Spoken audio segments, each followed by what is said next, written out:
Here we go. What's popping? What's happening? What's going on? You back in the lab with your favorite neighbor, your man Marq Nash. He is I am he. What the hell is going on? What the hell is going on? Oh, man. What up? Mel Tucker. Say it ain't so. Mel Tucker, Michigan State football coach, blew it all. Or did he? My man, this is bad. Capital B bad all the way around. We're going to talk about it on this episode, man. This should be interesting. Should be interesting, man. We got some other topics on the docket. I get your take on the new revelations with Frank Martin as well. We'll talk about that. Y'all know I was right about that. I was wrong, but I was right. But we'll talk about that as well.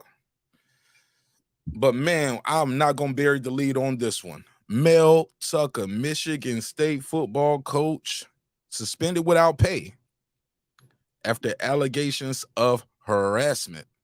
We'll talk about it on this episode. Let me get this room populated. Let me blast this thing around. She said, ain't nobody setting y'all. Ain't no y'all. Passion of Bliss, don't start no y'all. Because ain't nobody put no case on Marq Nash now. Hold up. This is one man. This is not an indictment on all black men. This is not an indictment on all Caucasian women. I'm talking about one guy. Was he set up? Was he stupid? I think both things could be true, and I'll explain on this episode. This is going to be a fun one, man, because everybody ain't going to like it. Let's keep it a buck. Everybody ain't going to like it, but I'm not here to please everybody.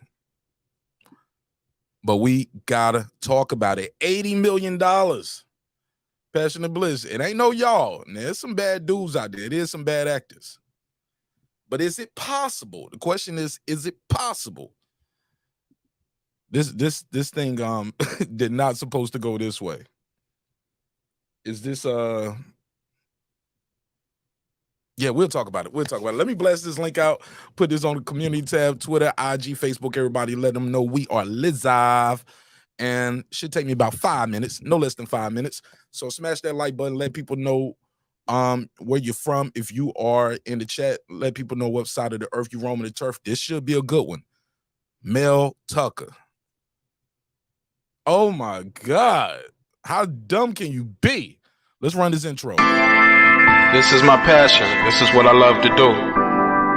But some days, sometimes, I'm just like you, man. I hate this job.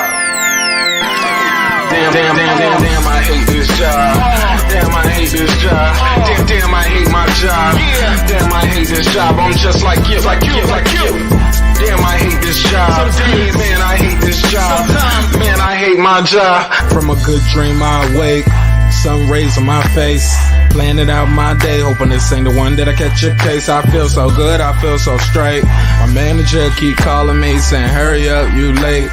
Hurry up, you lay off. Y'all, man, I hate this job. Man, I hate this job. Been trying to play it cool, but it's hard to play it off. I've been hanging on to this bush, cause my car still ain't paid off. I know I'm on my way up. My boy just got laid off, so y'all, man, I hate this job. Man, I hate this job. These hoes is so ratchet. These hoes is so sneaky. Y'all don't even really pay enough for y'all to only pay bi-weekly. I'm trying to double up my cash. Take this job, shove it up your ass. Yo, man, I hate this job. Sometimes I wanna say, walk in and slap my boss. This shit is getting hard. Damn, I hate this job. Gotta make it out of this struggle, bruh. And I don't really mean to take it out on you. You just a customer, but damn, I hate this job.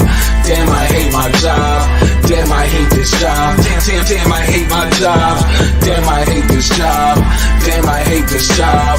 Damn, I hate my job.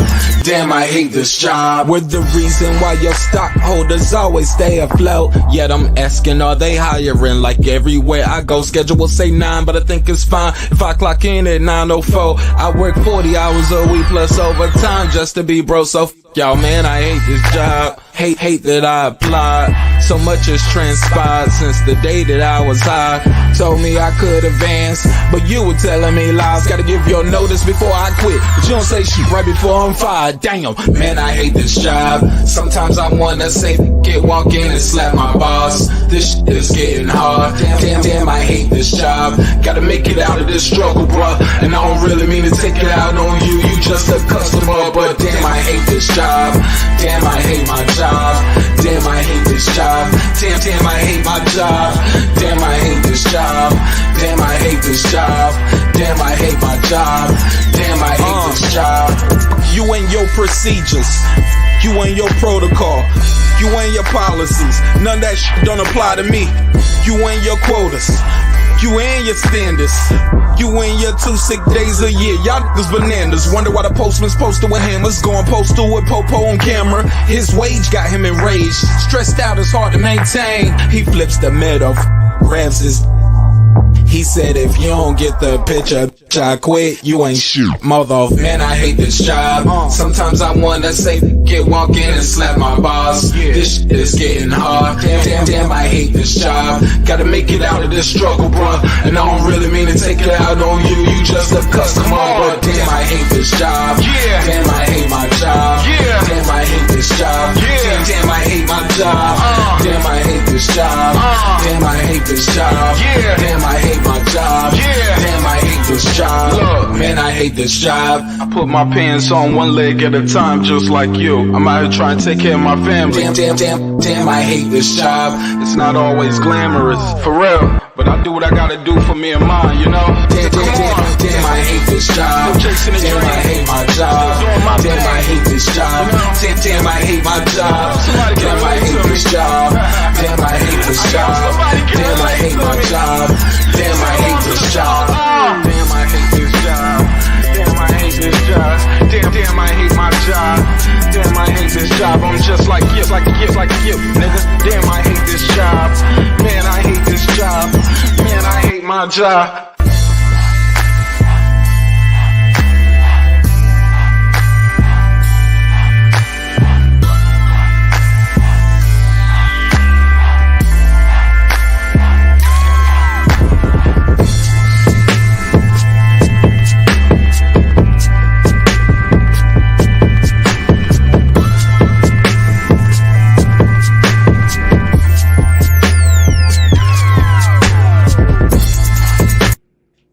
The views and opinions expressed in this program are those of the speakers, commentators, experts, and or the host. They do not explicitly nor necessarily reflect nor represent the channel's policy or the views held by the channel or broadcaster. The broadcaster or its channel cannot be held accountable for all or any views expressed during the program. Basically, if I didn't say it, don't come for me. You come for the person who said it. And please don't sue me for somebody else's words. With that said, let's start the show, motherfucker. This that squad sound.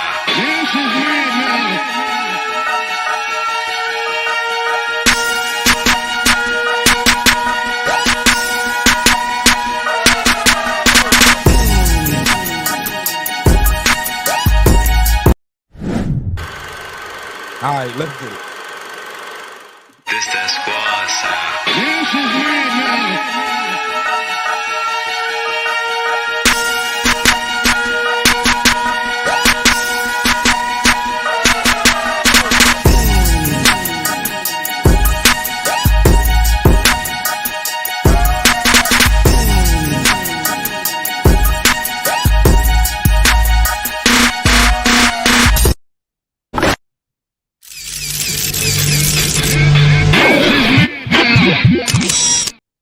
What's good, neighborhood? You're back in the lab with your favorite neighbor, your man Marq Nash. What the hell is going on? He is I am he. Another one. Another great episode of wrong button. What up? There we go. Another great episode of Breaking Beats. You already know what it is. It's a hip-hop political sports show with a comedy twist. We like to let the jokes fly. You know why? Life is serious enough. Life is getting very serious for Michigan State University coach Mel Tucker. Oh, man, Mel, why you do that for? Man, if you don't know about this story, it's a lot to unpack. And should be interesting. That's why I really only put this topic on the docket. Really only got one topic on the docket, and that's this, man. I got a little bit about boxing. We can talk about it at the end if we get there, but this is it, man. Mel Tucker. Bruh. You don't let them folks put a case on you, man. Oh, man, we're going to talk about it. Set up or stupid? I'm going to make sure I got these phone lines open too early because I'm definitely going to need to get some calls on this one. Let you guys call in and voice your opinion. But before we do that, per usual, we got to do a neighbors-only roll call. Shout out to all the neighbors because without the neighbors, the show wouldn't be the show at this level. And we're about 100 away from 17K. So I appreciate everybody's time, their energy, and thank you so much for supporting the show in a major way. So let's give everybody a round of applause and a shout out. And a shout out. Let's take it from the top. Deuce Times. What up? Is that Stephen Brimley, aka the Unbiased Fan Brim Reaper? What up? What up? Michael James 616. What up? Johnny Goodman, what's up, man? What up? Stone Tangerine, he stay mean. What up? Big Hova, I thought I told you. What up? Megazar. What up? Megazar got a dope album out right now. It's called Diamonds Amongst Men. Make sure y'all check it out. Streaming on all platforms. What up, gangsta? H Retro, let's go. What up? Ill Status Boxing. What up? Patricia Shelton. What up? That guy Eclipse 330 early. What up? Stephen Bateman all the way in Australia. What up, gangsta? Shout out to Sydney and Melbourne. Shout out to Australia. What up? I know boxing. What up? Ricardo Johnson. What up? Wanda Villa, the Rilla, aka Epoxy Magic. What up? AJ, don't play. What up? Electro Jazz, stay getting his bread. What up? My boy TY, stay fly. What up? Miguel Ramos What up? on the mic with Terrence Bailey Sr. What The up? XO Factory. What up? Dub right side. What up? Mr. Golden, stay holding, aka the back end king. What up, gangsta? Raheem the Dream Soto. What up? LD, aka Like That. What My up? sister girl behind the mic, aka Memory. Shout out to Memo. What up, gangsta? John Nori came to tell this story. What's popping, John? What up? Major Key Boxing. What up? Cooking with the champ, aka Champion Heart. What up, gangsta? On the floor with Shelton Moore. Shout out to Shelton Moore. What up? SLG. What up? Sam F. What up? Kendall. What up? D-Lo 404 Boxing. What up? Karma Serene with the Serene Saturdays. What up? Shout out to Nikki in Central Florida. My sister Nick, rich in this bitch. Shout out to Nikki. What up, gangsta? Aaron Parker, the big talker. What up? Taylor Bell with TapTapUnlockSim.com. Unlock your next device today. What up, gangsta? Fistiana Fights. She just might. What up? Jacob Sims, that's him. What up? Heplo, let's go. What up? DJ MFB, that's my boy Mike from Boston. What up? Miss Queen Sunkissed. What up? Beyond the Ring with Nonito and Rachel Donaire, that's 9-time champion Nonito on his way to the Hall of Fame, and we're gonna walk with him every step of the way. What up? True Media Today, USA Boxing. This is my guy, Coach Malachi Williams. What up, Coach? What up? Puto. What Food up? Revolution, aka Foodie with the Beauty. What up? KP from KC5. What up? Matt Wade. What up? Beyond Above Media. What up? Pittsburgh T, aka Mark. That's not true. What up, gangsta? SF City Slicker. What up? Rider of the Storm. What up? Here to There. What up? Maddie Yoel. What up? Cliff Bailey. What up? Con Shawnery. What up? Lisa Bell, she never fails. What up, gangsta? Cooking with Sir Senior. What up? D Bevel the champ. What up? And of course, the big fish himself, my good brother, Dare Lincoln. What up, gangsta? All right, let's make some noise for everybody. All right. Here we go. Here we go. Here we go. All right, let me give my little background music. I'm going to give y'all a little background on this story for those who don't know what's going on. And y'all looking at the computer screen like, Mark, who is this old black man and this white lady on the screen? What up? Some people like, I don't know what's going on with these folks. Marq Nash, who's this white lady? And who is this black man? Was he set up? Was he stupid? What are you talking about? I never heard of it. I got you. Never heard of it. I got you. Before I play this, though, let me do a disclaimer. Let me say this. No means no. And period. No means no. I do not condone anybody taking any liberties with someone against their will. Don't support it. Don't think that's cool. Don't respect it. It's not gangster. Some sucker shit. All right. But I gotta make sure I say this too. Just like people say we gotta believe all women. I'm gonna be honest. I don't believe all women. I don't believe all men. I don't believe nothing of all of everything. It's too inclusive. I gotta get the information. I gotta get the details. I need to hear the facts, or the facts that we have at the time. And from there, I will ascertain what I believe might happen and what I think happened. Also, another disclaimer we got to put out legally. I can't be up here, and you can't, when I drop this link out there too. We cannot be up here legally calling people quote unquote liars. You will get sued for that. Or they'll try to sue me too, because this is my show. So you can't call somebody a quote unquote liar. What we can say is we don't believe what we do and don't believe. Let's make sure we got that clear. I can say I don't believe this, I don't believe that, but I can't call somebody a liar legally. You will get sued. All right. So now that we got some of the disclaimers out of the way, let me go to this news clip. Make sure I get these phone numbers on the screen. We'll talk about what information we know now as it's been presented. Let me see. What do we know right now? Let me go to the clip. This is, what news broadcast is this? Mel Tucker released. Well, we'll go back a little bit. I'm gonna go back and forth on a couple of these, so bear with me. So he speaks out and released a statement. Mel Tucker speaks out and released a statement about this case, saying, hey, look, in the words of DMX from Belly, the bitch is lying. That's what he's saying, not me. Mel Tucker released a response through an attorney in it. He says, I have no intention of allowing Miss Tracy's character assassination to go unaddressed. The suspended Michigan State football coach calls the upcoming hearing a sham and claims their relationship was consensual. And the timeline of the relationship was when he and his wife had already been estranged for, quote, a long time. Details from Tucker inside start like this. Brenda Tracy's allegation of harassment are completely false. The proceedings initiated by Miss Tracy are devoid of any semblance of fairness for any matter of this importance, and the university's hearing, scheduled for October 5th and the 6th, is so flawed that there is no other opportunity for the truth to come out. The suspended MSU head coach wrote that the late night conversation was indeed intimate and confirms again that it happened. Okay, let me pause right now. Now, the late night conversation that he's talking about, we're gonna get to. It's about a 36-minute call. It's about a 36-minute call.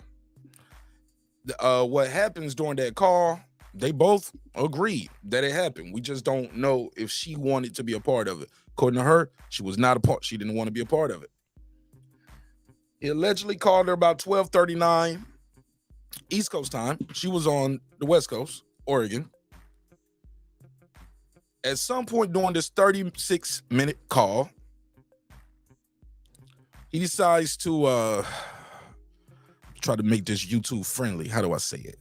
Haplo, what up? PGH Big Dog, what up? What's up, Lisa?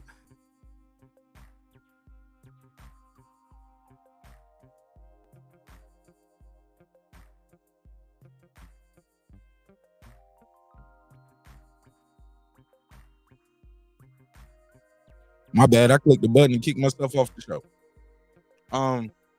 At some point during this 36-minute call, he pulls out his tallywhacker and starts choking the chicken. No! Yeah. That's what he did. Yeah. And he admitted to that part. He said, yeah, I was talking to her. Them talks started getting good to me. I pulled it out and start yanking. You start getting his yank on. G Money, what up? Now, we'll get into it, but that's the backstory. So he is saying that happened, but he said he had no problem with it. Let's go back to his statement. Like I said, I'm gonna be going back and forth a couple times on this.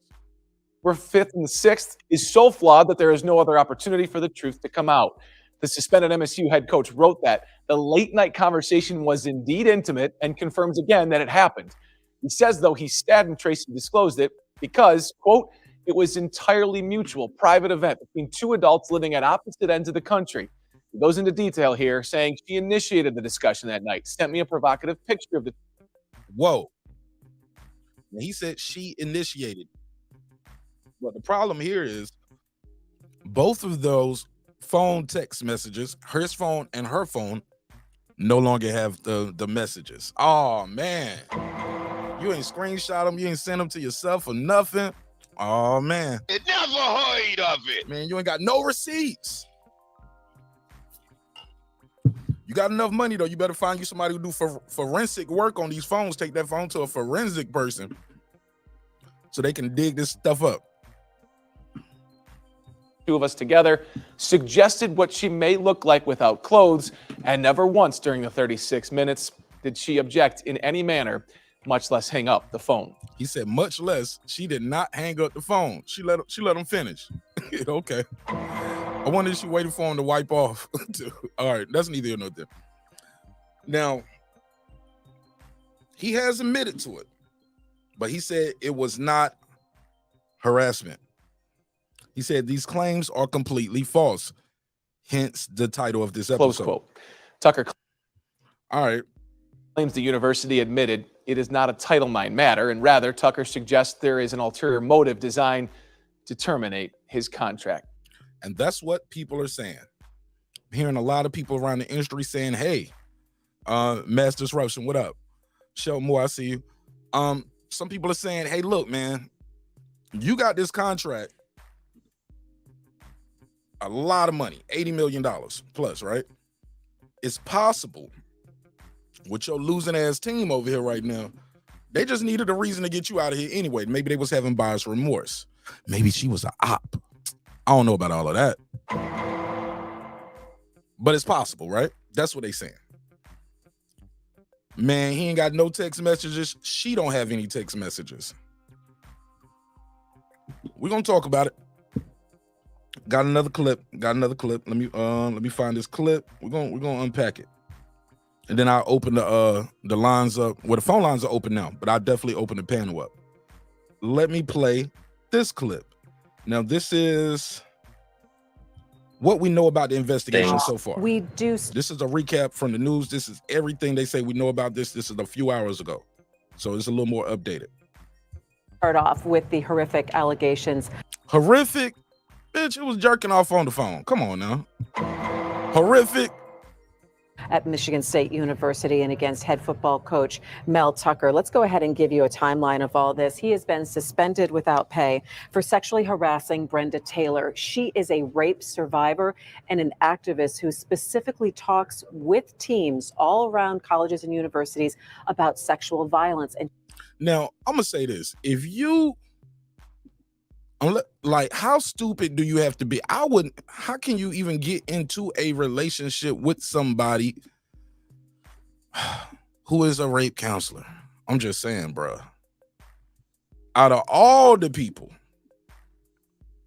you should not be messing with this lady at all.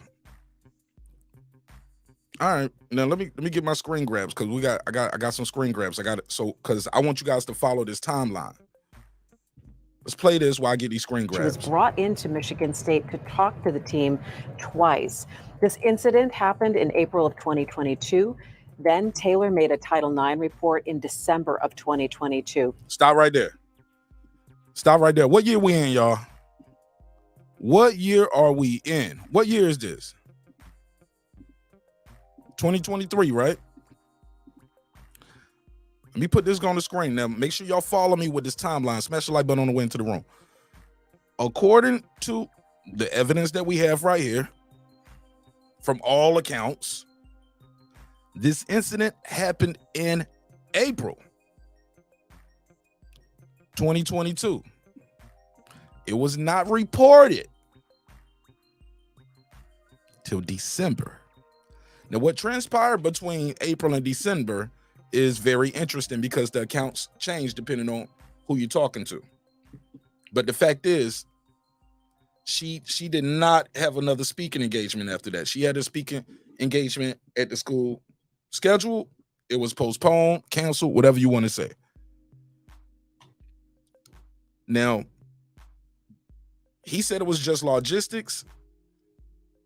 some say it's because she started talking, whether she was talking about him whacking off, or she was talking about his relationship with his estranged wife. Regardless, that speaking engagement, which was gonna be some bread for her now, she was gonna get paid now. It wasn't free. She was picking up a bag. She after that, that's when he says, hey, look, that's when she wanted to start talking. She told the people, made it a report in December. He alleges like she wanted a sugar daddy-isk type relationship. That's what he said, right? She wanted a relationship kind of like some sugar daddy shit going on. All right. Let's pick up where we left off. Pick it up where we left off. The university appointed an investigator, and then she made her report in July. That investigator did. So this is from it happened in April. December, she files a Title IX report. We go from there to July of this year, 2023. The investigative report. They have set a hearing. And now the hearing is set for October. For Y'all the still with me, beginning right? of October. We are learning more now that half of the board of trustees at Michigan State University did not know that this investigation was underway. But And that's crazy. They kept that shit under wraps for over a year. But somehow it came out. I know boxing, what up? Culturally Urban, what up? I see you. Now, I'm just saying this. My math, I don't know. I ain't got the best math. I took remedial math in college twice. All right. I had to take math 9.7, take math 9.9 just to get to college algebra. All right. I'm just letting y'all know. But April to May, June, July, August, September, October, November, December. 8 months passed before she said, hey, this nigga was jerking off on the phone with me. What the fuck is going on? I'm just saying, this is the title. This is the information that we have. Let's continue. half of them did. There is a lot surrounding this, and all of the details really came out on Sunday morning from that USA Today report. So I actually spoke with Kenny Jacoby. He specializes in this kind of reporting, in Title IX reporting, and also sexual harassment and assault cases at colleges and universities across the country. And he gives us a little bit of context.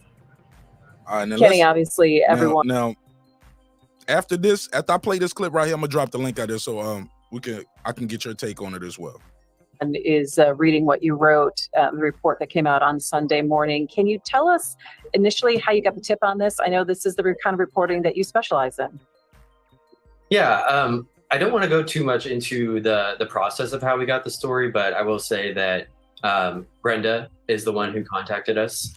Well, that's how you got the story, nigga. He said, I don't want to go into the process of how we got the story, but Brenda contacted. That's probably how you got the story. Anybody agree, disagree? He's like, I don't want to talk about how we got the story, but the bitch called me. I'm just saying respectfully. Kind of reporting that you specialize in. He specializes. Yeah, I don't want to go too much into the process of how we got the story, but I will say that Brenda is the one who contacted us about the piece, and then she shared the case documents with us that allowed us to. No shit. Hey, look, he literally did y'all hear that? He said, I don't want to go into how we got it, but she contacted us and shared the documents. Okay. Write the piece. What has the reaction been the last 24 hours? I'm seeing a lot of outrage from students, people who work at MSU, alumni, and just community members in East Lansing. A lot of people are very upset that this seems to have the stench of a cover-up, given that this case has been going on for. She was seeking a settlement. Now, that's what I did find out that was going on in this process. She was seeking a settlement. I do have to know on October the 5th and 6th, she will be present for the hearing and make herself available for cross-examination by his attorney, Jennifer Beville. All right. She said, and I invite him to do the same. Okay. 8-9 months, and we are just hearing about it publicly for the first time yesterday. And then, of course, the suspension came down 9 months into the case. And so I think given all the issues that MSU has had with sexual misconduct over the years, this doesn't sit well with a lot of people that this is how it's coming out and that it's being handled this way. The university knew that there was a Title IX investigation. Brenda made the report back in December, and then the findings came out in July from the investigator saying that there was going to be a hearing now in October. So MSU is saying that they knew all this but did not know the details? Yeah, MSU, I believe, is saying that the top brass at the university knew that there was a Title IX case involving Mel Tucker, but they're saying that they did not know the details of that intentionally, that was withheld from them as sort of a standard protocol for keeping the confidentiality of the case while it's ongoing. So then there's the question to the transparency then. So MSU says, oh, our hands were tied on this, or because that they knew that there was some kind of sexual harassment investigation going on, that there maybe should have been a suspension that straight off the bat before the football season even started, or once that report came out in July 20. Should he have been suspended right away? I don't know. Yeah, it is a complicated situation for MSU. I think, if they were to have suspended him at the onset of the investigation without giving any details about what is being alleged, that would just raise so many questions, and that it could draw attention to the case in a way that it got a lot of attention already. But let me fast forward. Fast forward a little bit. Let's fast forward a little bit. I think we won't know until the case is over, really. It seems like they if their goal was to keep this on the down low and keep this, that nigga said keep this on the down low. Yo, as confidential as possible throughout the case. Well, they did a decent job of it for 9 months. However, it did leak out. The information did get out, and that is what sort of prompted us to go with to publish our story. And so I think there are a lot of questions still to be asked about, how this information was getting around when it was supposed to be within a small circle of people. And then that leads to the question of saying, oh, we didn't know the details until your reporting came out on Sunday morning, when you're saying that, again, this had gotten around and this had started to leak out. Yeah, there were a lot of rumors going around. Y'all see what she did there? Hey, look. She said leak out. Maybe it skeeted out. The information skeeted out. It's shot out. We're hearing that other reporters were hearing about these sort of things. And so, some way, somehow, information was getting out that probably should not have gotten. Kenny, there's still a lot of questions, or people have a lot of questions about Title IX and the processes that we have to go through this. Can you explain where we are in the process right now with this and what we can look forward to? Yeah, of course. So the way these cases go, it starts with a fact-finding investigation. All right, let me fast forward a little bit. Y'all niggas boring me a little bit. This is where an independent investigator came in, conducted interviews with both parties and the witnesses that Brenda had named. Bliss, you might be right. Bliss, click that link. Click that link, Passionate Bliss. Gathered evidence in the form of records from the university, obtained the cell phone records from each person, and a lot of other. Show Moore said he admitted to whacking off on the phone. Why would he put himself in that position? You mean the confession or the act in general? I think at that point he knew he had the cop to. He couldn't just say didn't happen, because chances are she got him recorded. When somebody do shit like this, might as well just go and tell the truth. Documents that they handed over. That fact-finding portion of the case completed in July. And the way it used to work, the investigator would issue a finding herself in many cases. The way it works now under the newer Title IX regulation. Passionate Bliss said it's not consensual. Man, let me hear you up. I got 4 minutes left, and I'm gonna drop that link. Passionate Bliss, if you're able to pull up, let me know. In most cases, is that the investigator delivers just the facts to a neutral hearing officer, and that person is the one who decides whether or not Tucker violated the school's sexual harassment policies. So there's going to be a hearing or at least there is a hearing planned for early October, in which both sides and their attorneys will be able to present evidence, to make arguments, to question witnesses. And once that process is done, I believe a final report will be written by the hearing officer, and that will contain their determination. There's an appeal process after that, but that is the crux. And essentially that he violated university policy. Yeah, he's charged with two potential violations. One, they're both under the same policy, but they're two different offenses alleged. One is sexual harassment, and the other is sexual exploitation. Damn. When you started working, how you exploit her though? All right, harassment and exploitation. Let's get into the story, and then eventually publishing when it came out on Sunday morning. Does it ever cease to amaze you sometimes the details of some of these things, that these cases continue to happen in this regard? I think what is so staggering for a lot of people, and watching social media and even reaction from some of the Larry Nassar survivors, saying it's taking a survivor to come forward and to talk about this, to be able to shed light on the process. Yeah, it does and it doesn't, right?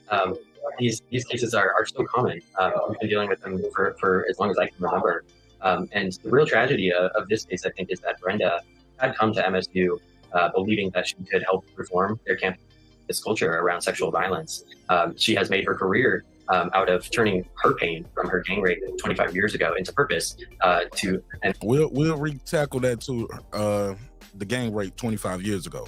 Purpose is educating athletes and coaches specifically, but men more broadly, about sexual misconduct prevention, about victim blaming. And so she came to MSU with that purpose and ended up falling victim to the same system that she was trying to fix.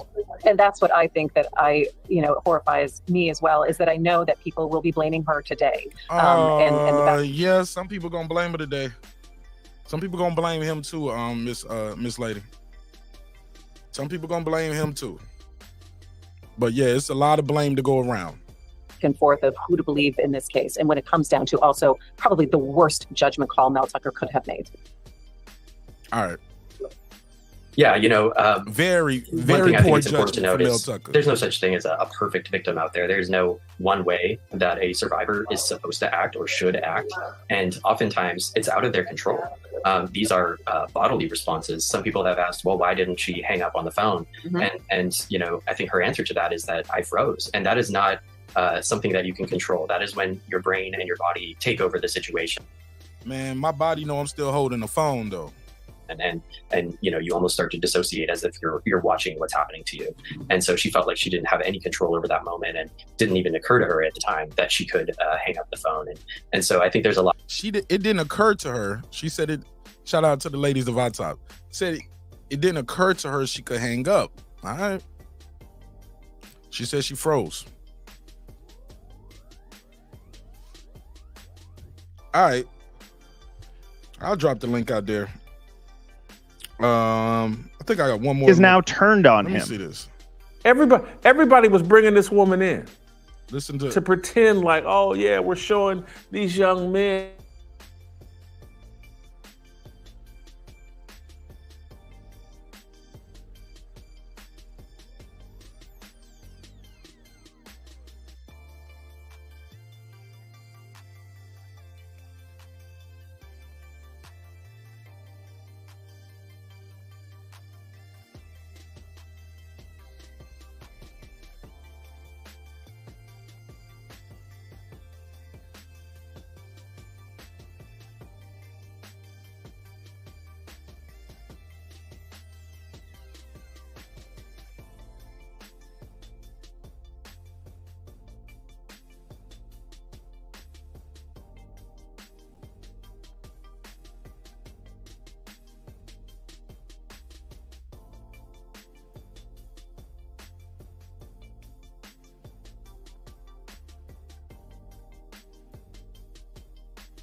Alone. Jim Harbaugh in Michigan was bringing this woman in all the time too. All the schools were. Ohio State. Everybody was bringing this woman in to pretend like, oh yeah, we're showing these young men how to behave themselves and avoid sexual misconduct. As if you needed some woman to come in and disciple men on how to be men. Think that through.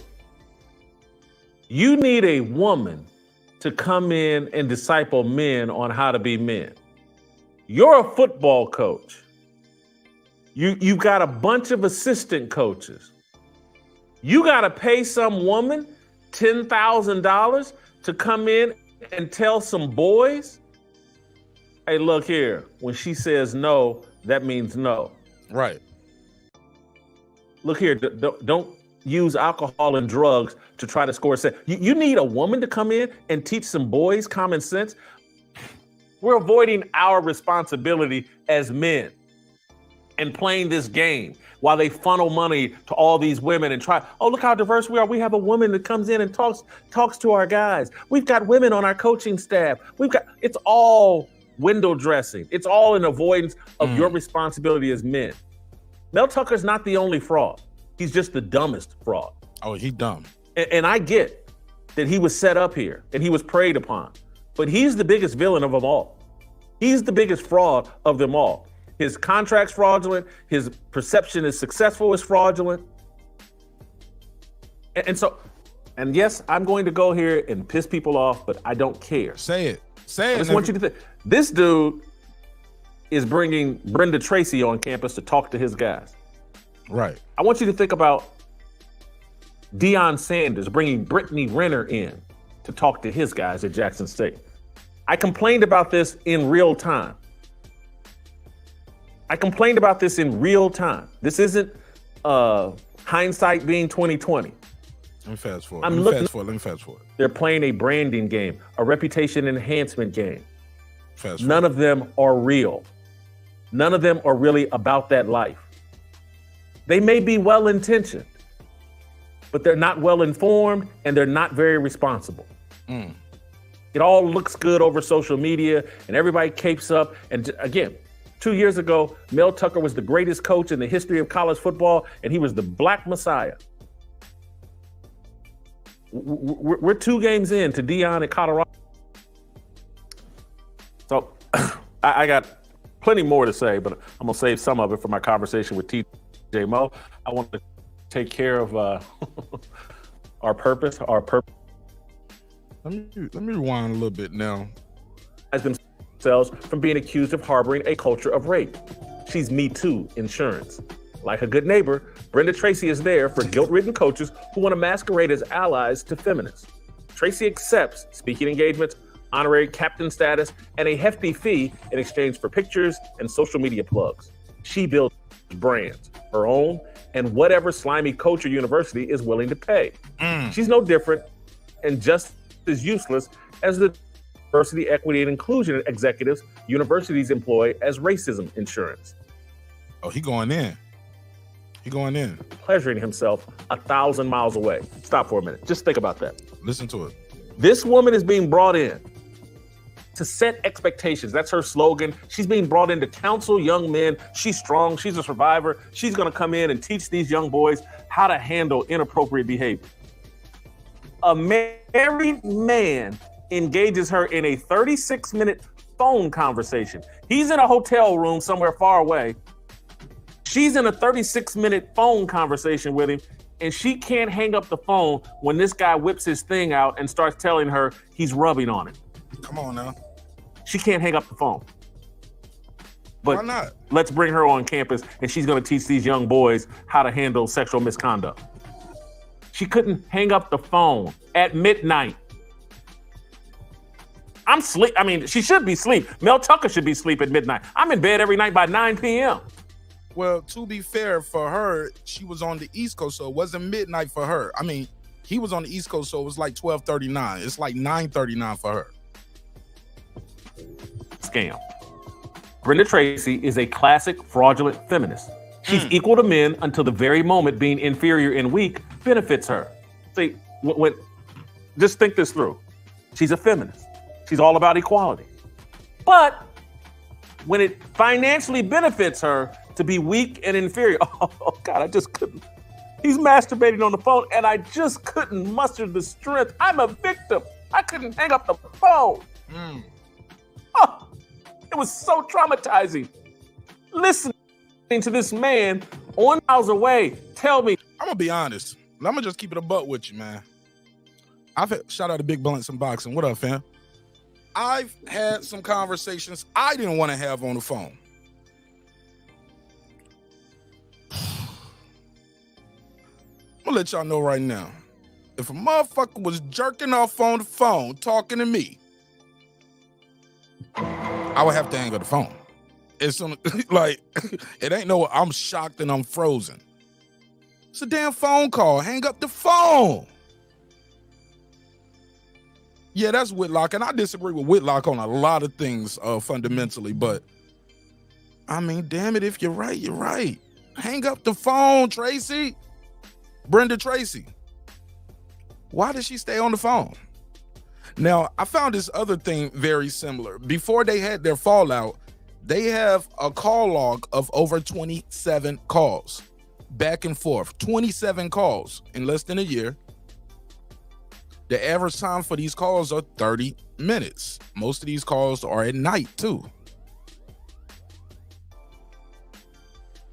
You talk to somebody 27 times. You said he bought you expensive gifts. You accepted those expensive gifts. It was all good. He whacks off. It was still all good. You didn't report the whacking off to December. Was she didn't get a nice Christmas gift? Because you know cuffing season around wintertime. That's when you cut your side chicks off anyway. You got to get back with your family. You know what I'm saying? Hang up the phone, shawty. The dude whacking off, you don't. Hey, what are you doing? I'm jerking off. Click. That's how that works. According to him, she says, you know, we just friends. And this doesn't go anywhere. Huh?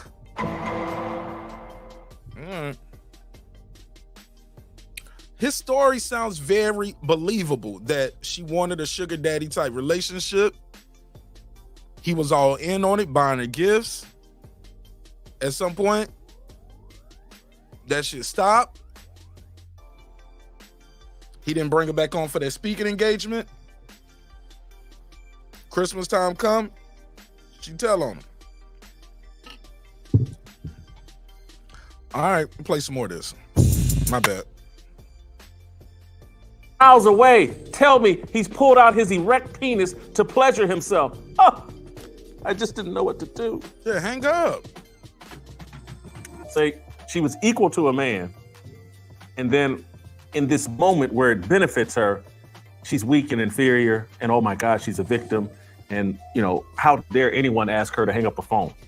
That's what I'm saying. Like, they say I'm a chauvinist or a misogynist by me saying she should have hung up the phone. Why? I mean, why? That's the easiest thing to do. It's across country too. It ain't like the niggas right around the corner or stand outside your window and you don't come in there and tackle you. No. This is on the phone, Florida to Oregon. He done whipped it out, rubbing it off. You don't want to be a part of that. Hang up now. I really think the dumbest shit he could have did was not keep any evidence for himself. When he says she sent him a picture of us, sent him a provocative picture of us together. Where's that damn provocative picture at, bro? And told him, imagine what I would look like naked. Was this the first time they had the phone sex together? No. My boy Tyrese Bowie, he said, that sweet white nectar, as Uncle Ruckus would say. Yo. Yeah. I'll give you the $2. You give him the $2. All right, pay him the $2. Oh, pay the $2. Now, this is gonna be the one of the other things I'm gonna say tonight. Is probably gonna get me in some trouble, but fuck it, we here.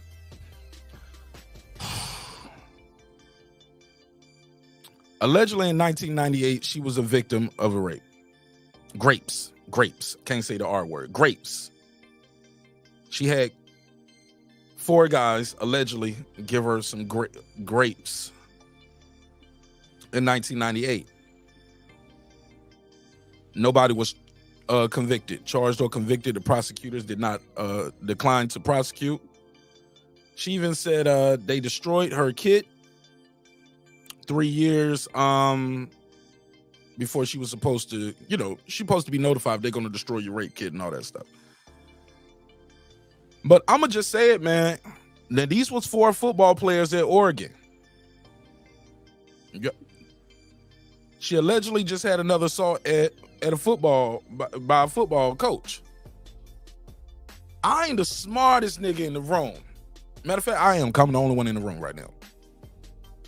9 times out of 10, I'm not the smartest nigga in the room, but I'm y'all humor me with this. If you was grapes by 4 football players, y'all know what last place I expect to see you? Wait for it. Hanging around football players. You never heard of it. The hell is going on? That didn't seem... What the hell is going on? That didn't seem awkward to anybody?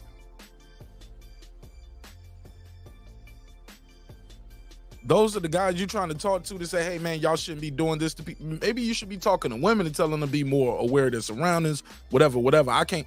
That's not for me to choose somebody's point of activism, how they want to be active. But why is she around football players? Huh? And Mel Tucker, you dumb motherfucker. Mel Tucker, the last person you need to be having any kind of intimate contact with is somebody who said they was assaulted by football players. You bring her onto the campus, bring her around the players. The last thing you should be doing is having any kind of alone contact with this person. Am I tripping?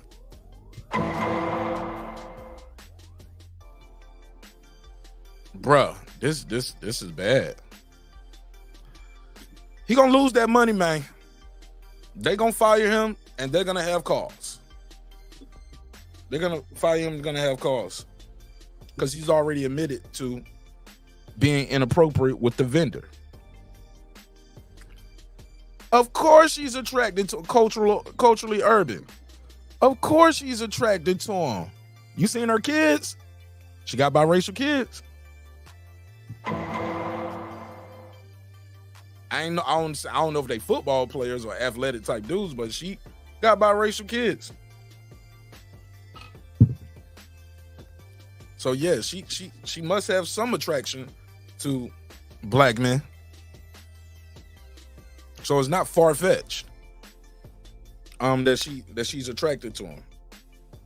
And I'm not saying what happened to her 25 years ago did or didn't happen. I'm saying the prosecution declined to file any charges. Not saying she wanted it or whatever happened. If anything did happen, I'm saying, I don't know. I'm trying to be fair to her as well as the accused, right? Because they are innocent until proven guilty, and they did not go to court for this. What I will say is she's back in that same situation 25 years later. That shit is crazy to me. Nah, I'm just saying, yeah, she got biracial kids, man. You know I had to do my research. Had to look them up. Because when I saw her, she looked like, I'm keep it a buck. She looked like some chick I smashed back in the day when I was in the army. Put a case on me. I'm just saying, shit. I'm just saying. I was like, man, look, I got smashed somebody look like you before. You know what I'm saying? I don't know if it was the bang, the lips. Let me stop before she put a case on me. She's like, I couldn't click off the YouTube. I was frozen. She gonna say she was stuck on YouTube. She gonna say I assaulted her ass. He assaulted me through the Wi-Fi. The fuck? Never heard of it. Yeah, 25 later, she's back in the ultimate cash out. Man, they're going to pay her. She was looking for a settlement.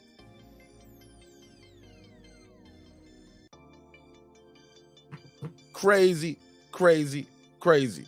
Somebody said, what's up with the hair coloring? You know, they got that look. They be saying all the black guys like that two-tone look on the white girls. The two-tone look is what we be going for. It's usually like a little swoop cut that they have, like that the interracial couple hair color. But whatever, that's neither here nor there. But how do you end up back in this situation 25 years later? Why are you around the football players? Like I said, I ain't judging because you ain't on trial. But she wants the job. She wants my man's job. She said the settlement isn't enough. She took her 8 months to come forward with it, but she did come forward with it nonetheless. All right. The link is out there. Anybody want to join the conversation? Tell me, what do you think of this story? Who do you believe? Who you don't believe? Who's wrong in this situation? Was he set up or was he just stupid? Both things could be true. Both things could be true. He could be set up, but who? Because I heard some people got a real deep conspiracy. Y'all niggas be going deep with these conspiracies. Some people said the what they call it, the boosters and the alumni who pushed for him to get that big payday are the same ones who brought her in. I don't know about all of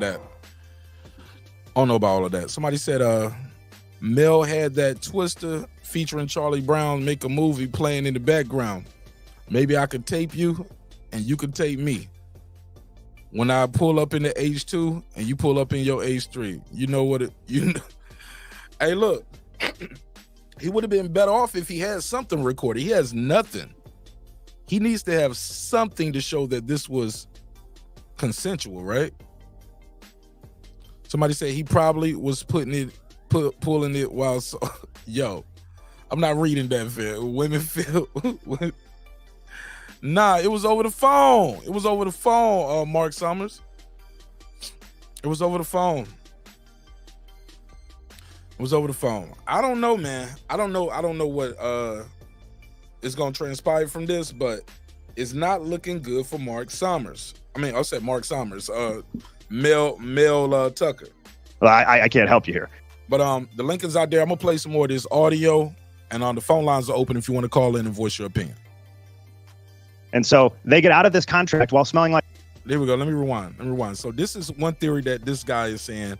He's saying they wanted that contract to end anyway, because he went from having an 11-2 season, and they gave him all that money. Then the next season, it was like 4 and whatever. It was terrible. Then the next year, right now, he's they just say he's not the best coach. As far as the Larry Nassar thing, we can actually take advantage of it, and we'll come out looking like roses. Anybody with a brain knows that nothing happened here. It was a 36-minute phone call. Anybody could hang up.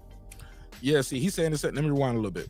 And 2, they still finished behind Michigan and Ohio State. They have all the reasons in the world to get out of this. And so I think Michigan State has figured out, look, this isn't a good look for us as far as the Larry Nassar thing. We can actually take advantage of it, and we'll come out looking like roses.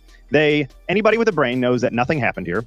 It was a 36-minute phone call. Anybody could hang up the phone, and he didn't actually. Again, this is like cheating behavior for a married man. He didn't actually go in and sexually abuse anybody. All she had to do to protect herself was hang up the phone. If we call that sexual abuse, well, I can't help you here. And so they get out of this contract while smelling like roses, saying, we will never put up with this. We learned our lesson with Larry Nassar, and we're going to move on to the next guy and not have to pay this $80 million. Railroaded is a very strong word. Railroaded to me means I did nothing wrong. I didn't put myself in this position, and I'm just sorry. If I get a 10-year... Son, I would not be taking no pictures with my arms wrapped around this lady. Zero. $95 million contract. And I'm the leader of men on a college campus. And again, on a college campus, one of the most liberal places on the planet. There's no way I'm ever going to be masturbating on the phone with a rape counselor. It's just... Thank you, bro. That's it. That's it. By that, you My broke back is broken. what? A vertebrae or what portion?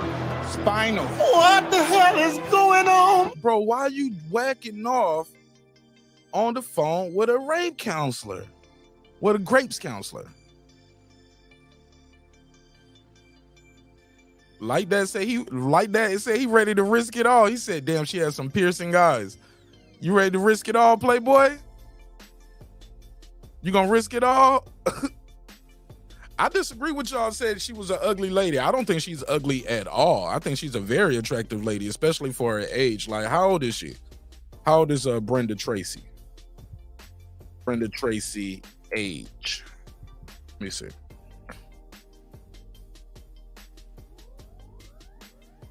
She'll be 50 in December. She look good for 50, homie. I ain't even gonna hold y'all. That's a 50-year-old lady right there. She look good for 50, bro. I'm sorry. You said you hate her hair. And then some of these pictures, she looks she's like a white lady right here, of course. But some of these pictures, I don't know if it's the tan or what, but she has a very like racial ambiguous type look to her. Like right here, you might see her and think she's like Latina or something. You get what I'm saying? When you see her beside this old white lady, she looks like, you know, she could be Latina or something. She has like a racial ambiguous look sometimes. You might even think she was biracial. You might not know. She look white right there though. But sometimes, yeah, she has this racial ambiguous type look sometimes. I don't know if it's the tan or what. No, that's what I'm saying, Queen P. But with the hair and the way her nose is shaped too, her nose, her hair. But yeah, you can't fool me with but them baby blues though. You see them baby blues, you know what it is. Tech, what up? Ride of the Storm, what up? Somebody said 50. Damn, she must have some black in her. Oh, she has had some black in her. She got 2 biracial kids, if you know what I mean. You've been robbed. Nah, that's for Mel Tucker. You been robbed, man. But yeah, she definitely has some black in her. We don't believe you. You need more people. Yeah, she definitely has some black in her. All right. But yeah. But it's that tan, Queen P. You're right. But yeah, my man said it best. Why would you be on the phone masturbating with a grapes counselor? I don't care how much you thought she liked you or didn't like you. And then you have no evidence. Like that picture that she sent you saying, hey, look at us together. Imagine if I was naked. Go and pull it out for me, Big Daddy. Whatever she said, I don't know. You have no evidence of that. Zero. No protection. The only thing he got going for him is those 27 calls back and forth.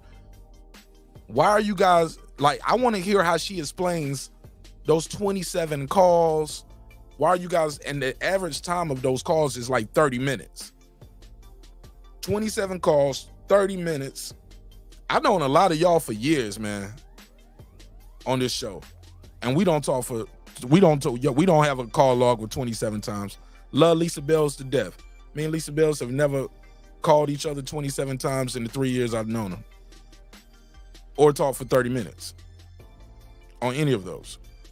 But he got a good point. Why are you on the phone masturbating with the rape counselor? Liberal places on the planet. There's no way I'm ever going to be masturbating on the phone with a rape counselor. It's just not going to happen. And so this is suicide by Mel Tucker. This isn't a railroad. This is someone that committed career suicide. He handed so, hey, here's a gun. You can shoot me with it anytime you want. It's such a level of stupidity. I just can't go with the word railroaded. He put himself in harm's way. And with you at 51, TJ, now at 32 or 31 year age, maybe you don't understand it, but anytime they give you a huge contract. My man said, well, listen to what he about to say. They're telling you, okay, there's a bullseye on your back. And we don't want to shoot you, but there is a bullseye on your back. And if you give us a reason, we'll shoot you. And for this guy to be on the phone masturbating and someone they paid to come speak to their kids about sexual conduct, this is suicide. There's no railroading here. This is just suicide. Still think it's railroaded. Here's why. Now, here's where I'll agree with you. His real sin is stupidity, which, look, stupidity is not a fireable offense most times. I don't think it is in this case because I don't believe that this was not consensual. Man, this is an $80 million call, mass disruption. This is an $80 million call. He threw it away. They're going to be able to fire this guy with cause. That means he gets none of it left. They said he's about 70 plus million left on his contract. 73, 72, 77, whatever. I think the deal was originally like 90 something. I don't know. It's worth $93 million. Coaching college football. I'm in the wrong business. Fuck you too. I'm in the wrong business. They giving 80 million away to coach some college. Man, I'm in the wrong business. I'm be walking down, going to the bus stop next week, finding some kids, be like, hey, any of y'all play football? Need a coach? Golly. 80? 80? You threw it away. You right there in Florida, you could have went to the same massage spa that Robert Kraft went to. Got your chicken choke by a fine little Asian sister, like Robert Kraft did. Got you some of that wonton. You know what I'm saying? Let her play with your chopsticks, if you know what I mean. Damn, bro, you blew it. This is why we can't have nice things. This is what my mama used to say. This is why we can't have nice things and black men and black folks can't have generational wealth. Mel Tucker. The Mel Tuckers of the world, fucking it up. 6-minute phone call with somebody that you've had 8 other 30-minute phone calls with. And according to him, and I believe him on this, they had been talking about his marriage. They had gotten very personal. They knew a lot of stuff going on. And so I think it was a 36-minute consensual phone sex conversation. And she is now turned on him. And so that is not a railroaded in the fact railroaded. In my view, my understanding of the definition would be Michigan State wants something and they're going to get that thing. I mean, it comes. That's exactly what railroaded means. From the old days of the railroads, right? If we want to put a railroad here, we're going to do that in your yard, whether you like it or not. Right. Eminent domain, whatever it takes. This is where the railroad's going. That is Michigan State was looking for a way to get him out, and they. But they've already went through the phones. Culturally urban, they went through the phones. He don't have any text history. She don't have any text history. They both erased their text history. Stupid. This nigga stupid. But I tell you what, that shit ain't never really gone. Like, that's the crazy thing, culturally urban. They, like, he got enough bread. He can hire a forensic auditor. What's those people that do the forensics? I think that's what it is. Yeah, forensic audit. Somebody who do, not with the books though, like somebody who do that shit with the phones. Where if he was charged for burger with an M, murder. All right, say it. They will be able to go through and find everything on this phone. You can't delete it good enough for the feds, for somebody who got that good equipment. But I don't think they're gonna do all of that, cause I don't think it's no criminal charges filed. This is just him losing his job and her getting a settlement. There's no criminal charges filed as of today. Again, this is harassment and exploitation. That's what he's being accused for, and that's why he's probably going to lose his job, because he's already admitted to it. She said, I've done it twice. What you done twice? Masturbating on the phone? I'm joking. I'm joking. Hit me. She's talking about forensics. Yeah. So yeah, you can somebody can go through and find this stuff, but just he has no cover. He deleted his cover. He deleted her message saying, and I'm gonna be honest, I know this personally from guys who I know who were unfaithful to their wife and their job was on the line. I'll give y'all a quick story time real quick. Where my drops at? Everybody want to know, so here's how the story goes. Story time.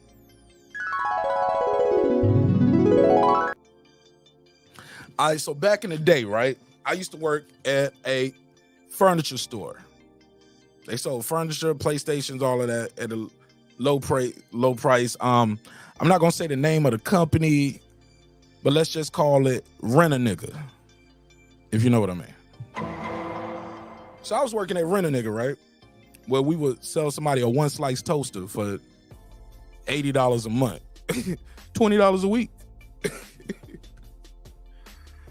So I had this homeboy I used to work with. He got caught up fucking around with the customers. He had sent a picture of him naked in front of the mirror to a customer. And this was early on in the customer. The customer got behind on their rent for their bedroom set. So we got to pick up the bedroom set from Rent a Nigga. We go pick up the bedroom set. Now, granted, the customer was on my route, not his route. And I was blowing her ass up. I was calling all the time. I was leaving them damn door hangers, calling her job, calling her references. I was a pesky motherfucker. I was good at that job. I was good at that job. I was gonna collect that rent. Yeah, bill collector Marq Nash. Y'all put a case on me. It never heard of it. It happened. So I'm picking up the bedroom set with me and somebody else. He's off that day. Me and the assistant manager or somebody. We picking up the bedroom set. And she says, and tell that other motherfucker I got some for him too. She gives us the shit back. But guess what ended up happening? Man, we ended up having to get that bitch back to shit, yo. It never heard of it. Because she had those pictures that dude had sent her of him naked in front of the mirror. And I was looking at him like, nigga, you older than me, bro. Like, you sending hoes pictures of you naked? Like, nigga, what kind of shit you on? Like, not to mention, with all due respect, no homo, this nigga was not even built like a type of person that I think women would want to see naked. Like, this nigga won't built like me, you know, strong, sexy motherfucker, or the Dwayne "The Rock" Johnson. This nigga looking like a bag of pudding. I was like, that's why she trying to sue your ass, nigga, because you sent her ugly pictures. She don't want to see your. But anyway, long story less long.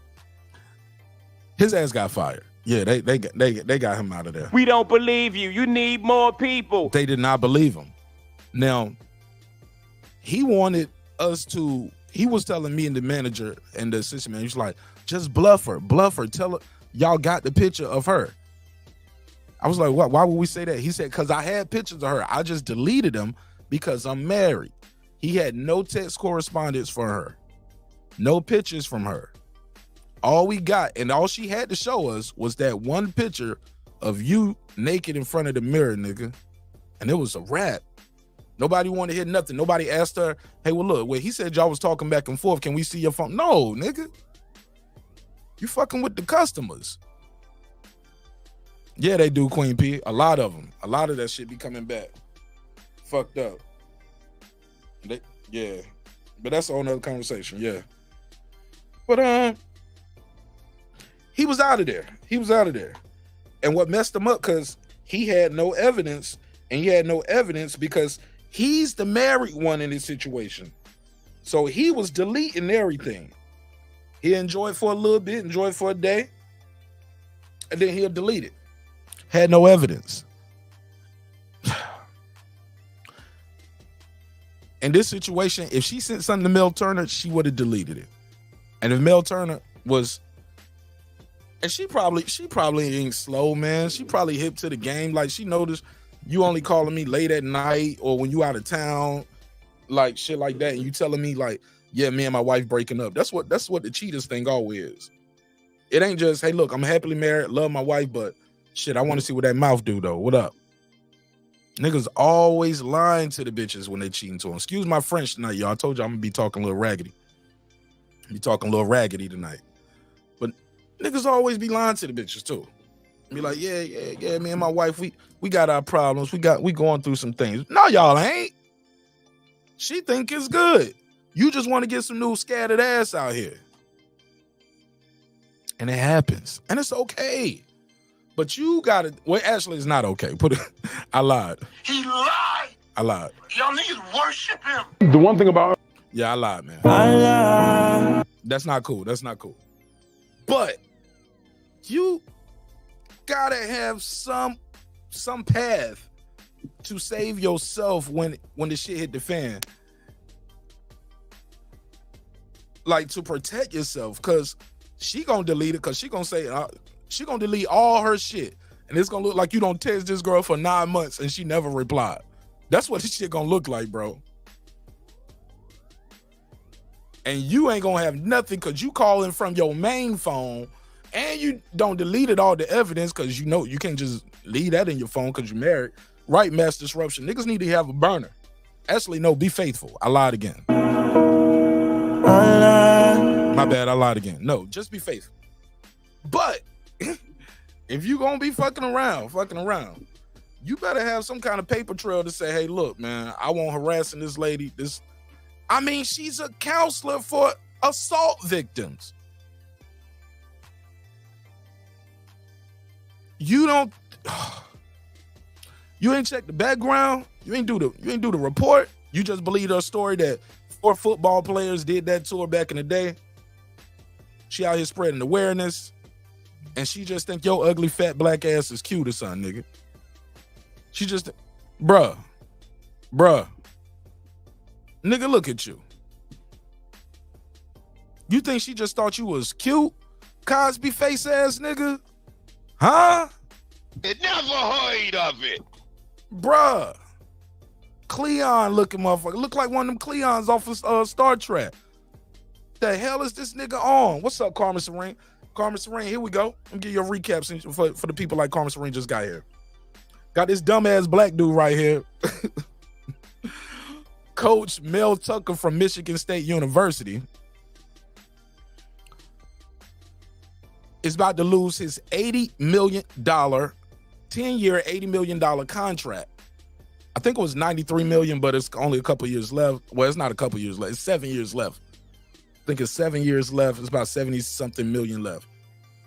Contract, because he is on the phone masturbating while talking to a lady who's a vendor at the school. She comes up to the school. She talks to football players about sexual assault because she herself allegedly, I gotta say allegedly because no charges was these dudes all got these dudes never went to court.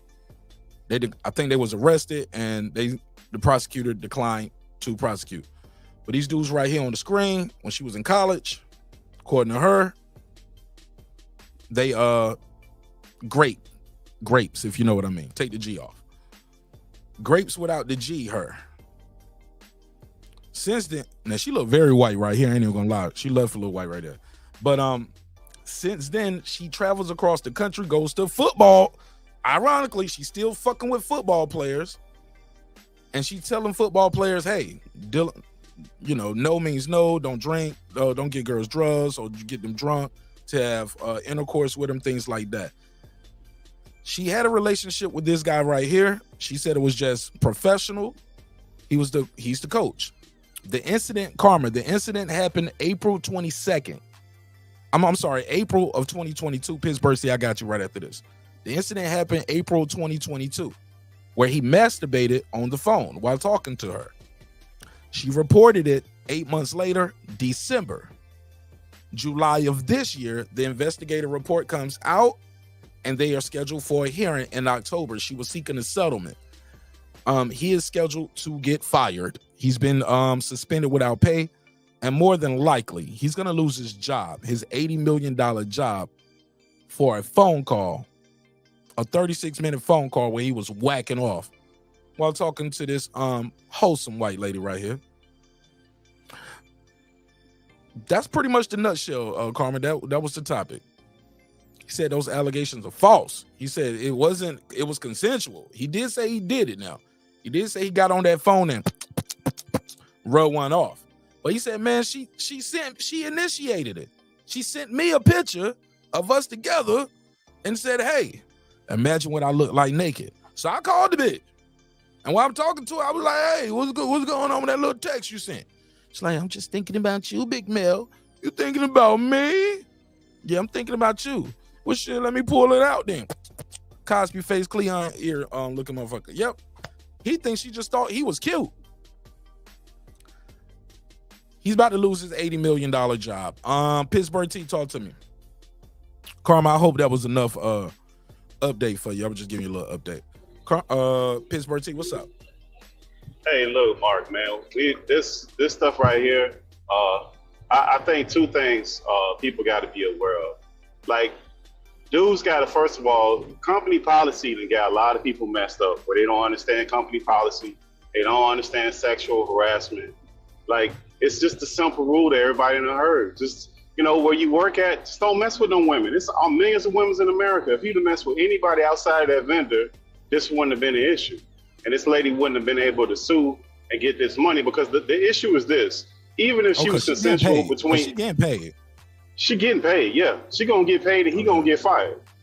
But the problem is this. Even if she consents during the initial phone call, or she with it, at any moment that she feel uncomfortable, she say she ain't with it no more, now it turns into a different thing, right? And the problem is Michigan this year, I know because I looked it up, is one of these states where they rescinded their right to work status, where previous to that, they were right to work status state where your employer can basically fire you for anything as long as it wasn't an EEOC violation, right? Which would be race, religion, military, gender, those type of things. If it's not any of those things, you can basically get fired. Well, they changed that so that's no longer, so they need a cause or a reason. This gives them cause to fire that guy and invalidate his contract. So he set himself up, basically. And she gonna get paid. He's never gonna fulfill that contract, whatever that contract is. He ain't going nowhere else, getting that money nowhere else. But it's a cautionary tale for people not to mess with women that you work with. Shouldn't be doing. Okay. Let me answer this question. Beyond the Ring with Nonito and Rachel said, did they work together between April and December? After that, they had a little fallout. He didn't book her. She was supposed to. She had a meeting set. She had a appearance set up. He postponed it because allegedly she was talking about him and his marriage. I don't know. I've heard two different reports. One, she had told some people about that, and they got back to him like, "Yo, you told people that we be having phone sex." Like, bitch, what you talking about? Then another version I heard was he was just ending the relationship. But both versions still say she sent him a happy, huh? So what? What about the way they framing this lady to being a rape survivor? What is her being a rape survivor? Hold on. Let me finish. Go I'm answering her question. She did, however, send him a happy Father's Day message. She wished him happy Father's Day. So in April is when it happens. Father's Day is in June. If you were so upset and he bothered you so bad, why are you sending him happy Father's Day messages? If he sexually harassed you and exploited you, why are you sending him wishing him a happy Father's Day message in June? But yes, he did. They were scheduled to work together. He postponed it. Some say he canceled it. Some say they broke off the relationship. But that's, as far as I know, he did not invite her back. He was supposed to invite her back. He postponed it or canceled it. For the reason why is still in the air. But go ahead, Pittsburgh team. After that, I gotta let my boy Like That get his bars off. Well, I mean, two things. I mean, they're framing her as a rape survivor, right? She wasn't raped in this situation. So why do they keep mentioning every story that you read about her being a rape survivor? Like, and a lot of times women don't report rape, and just because she might have, can we say grapes on the other end of that? Possible. Let's try not to use that word too much because they real funny about that. Try to use grapes or salted or something else. Grapes.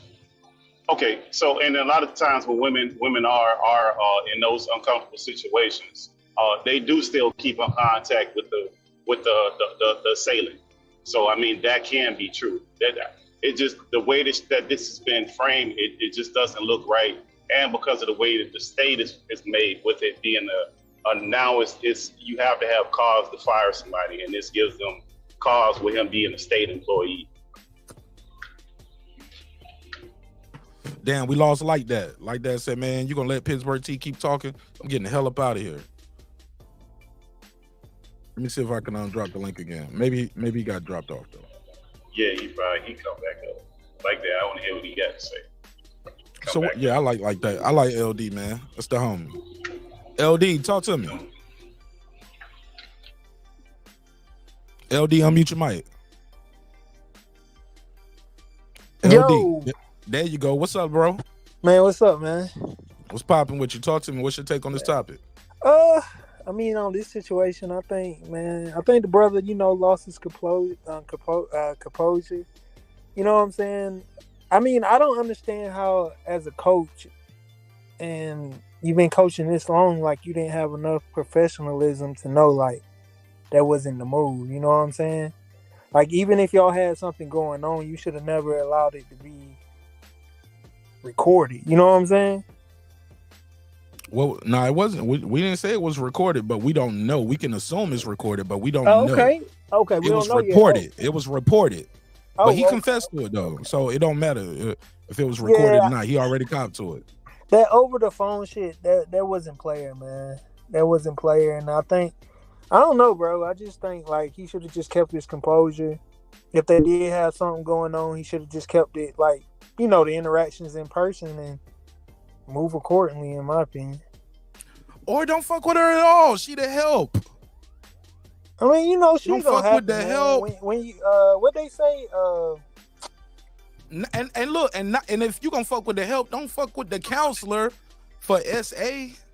I mean, The they make SA it more counselor. erotic though. Like, some people get off on that. They get off into the little, like, we ain't supposed to be doing this type of shit. So, I mean, I can understand. But not the grapes counselor like that. That's all I'm saying. The grapes counselor is the one you want, not the secretary, not anybody else, but the somebody who said, "Yo, grapes."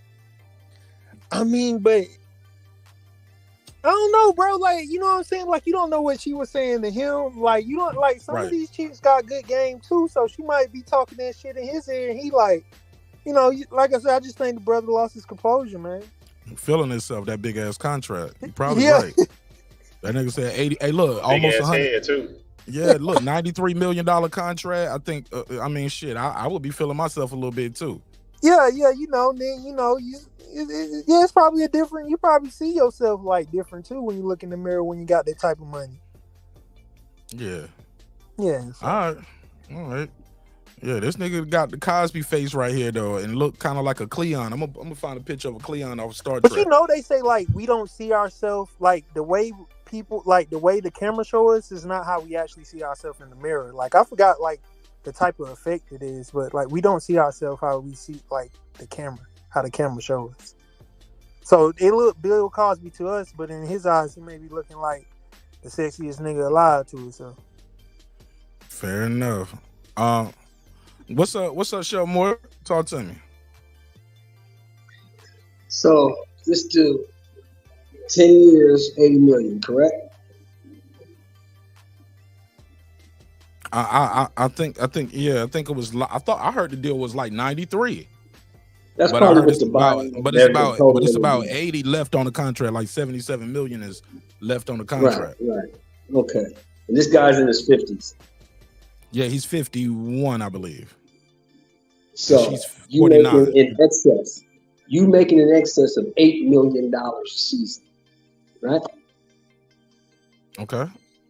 I told you I took remedial math. I took remedial math. So you decide you think it's a good idea, like you said, Marq, to fuck with the help.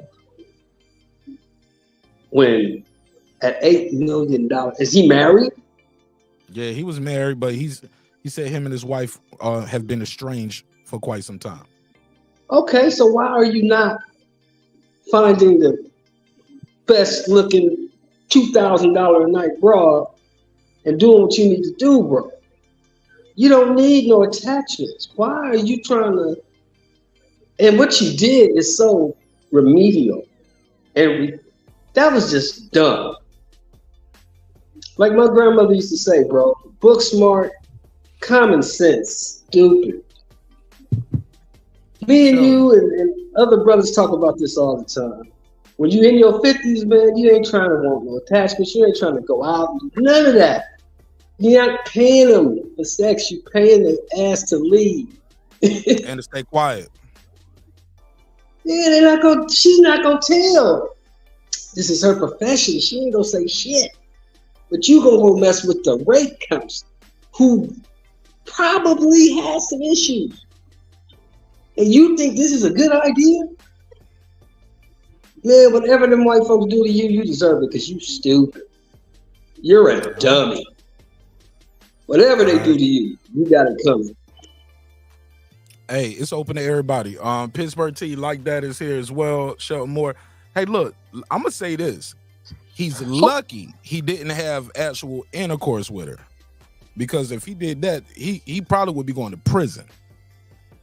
He had to, oh man, he'd be biting the bullet hard then. He'll be done. You know, everybody bring up the rape, you know, her being like a rape counselor. Grapes. I mean, a grape counselor. Something. But who to say that wasn't like the sentimental part that connected them? How you don't know, like when they was talking, he might have admitted that he was like, you know, it just be weird shit with them counselors. Objection. No, Facts not in evidence. That ain't got nothing to do. But like that ain't got nothing to do with this. That's just, we can what if. Yeah, but that's just for them to frame him in the way that they're framing him. That has nothing to do with this situation because she's not claiming that he did that to her rather. So it's just the way that they framing him. He set himself up. He put the gun in his hand. He was at the bank when the alarm was going off where it was being robbed. He set himself up to be the bank robber at the bank. Even though he ain't, like, he just set himself up. It looks real bad. And he made it so easy.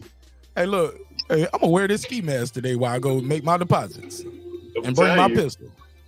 And that's my biggest issue. Why is a multi-millionaire even in this position? You have no reason to even be in this position.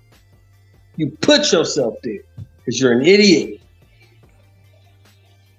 And she didn't do no criminal charges. This ain't at the DA. This is at the school so she can get a civil lawsuit. That's where that Title IX came from.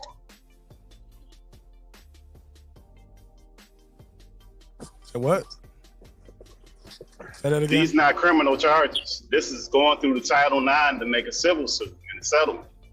This ain't no district attorney. This is all about some money.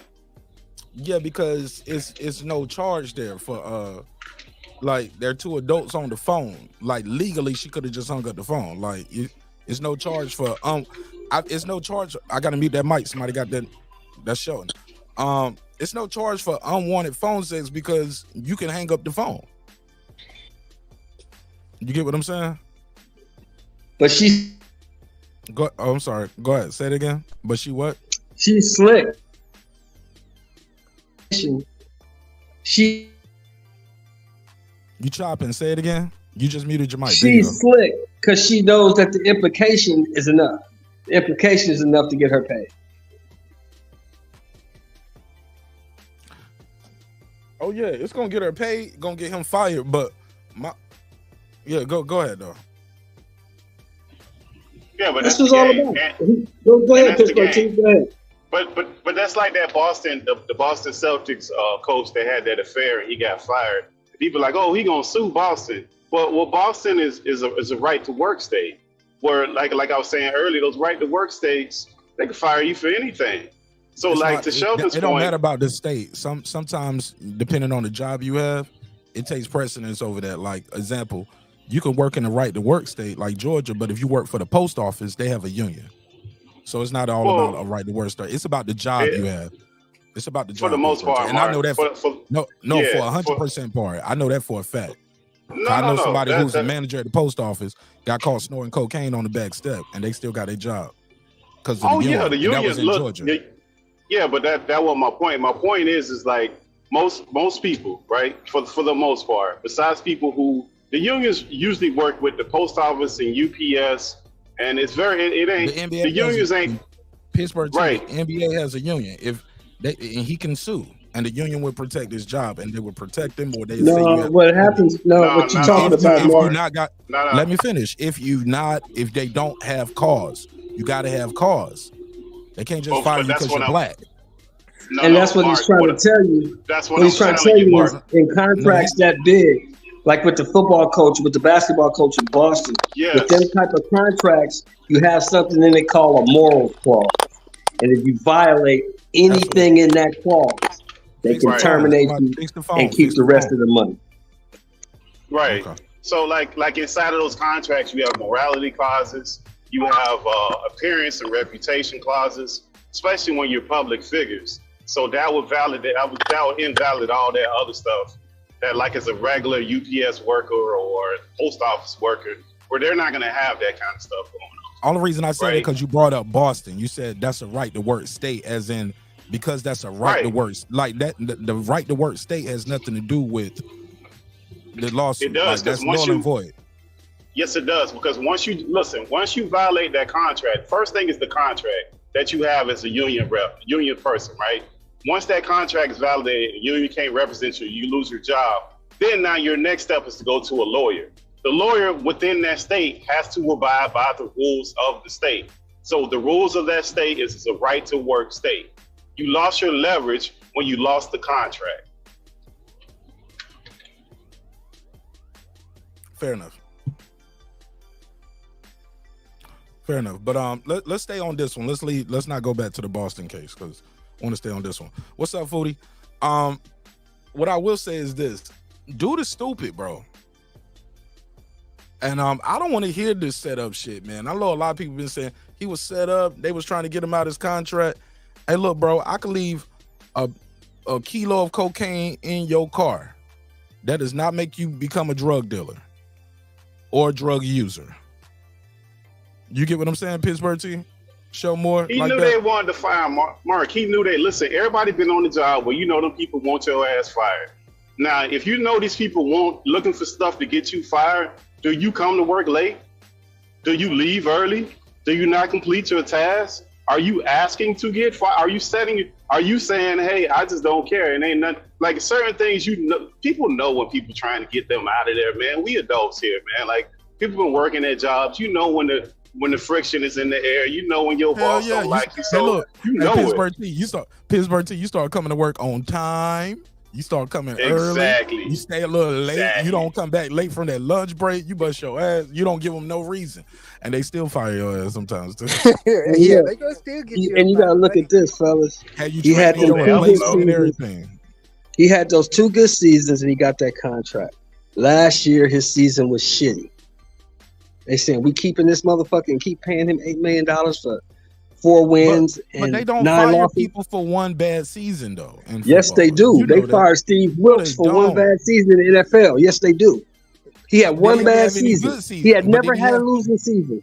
He had one bad season in Arizona, and they fired his ass. They will fire you for a losing season. So, are y'all saying that like somebody sent her there for him? I ain't saying that shit. I ain't saying that dumb shit. That's me. Say I don't what need to now? call nobody. What you say? Dumb.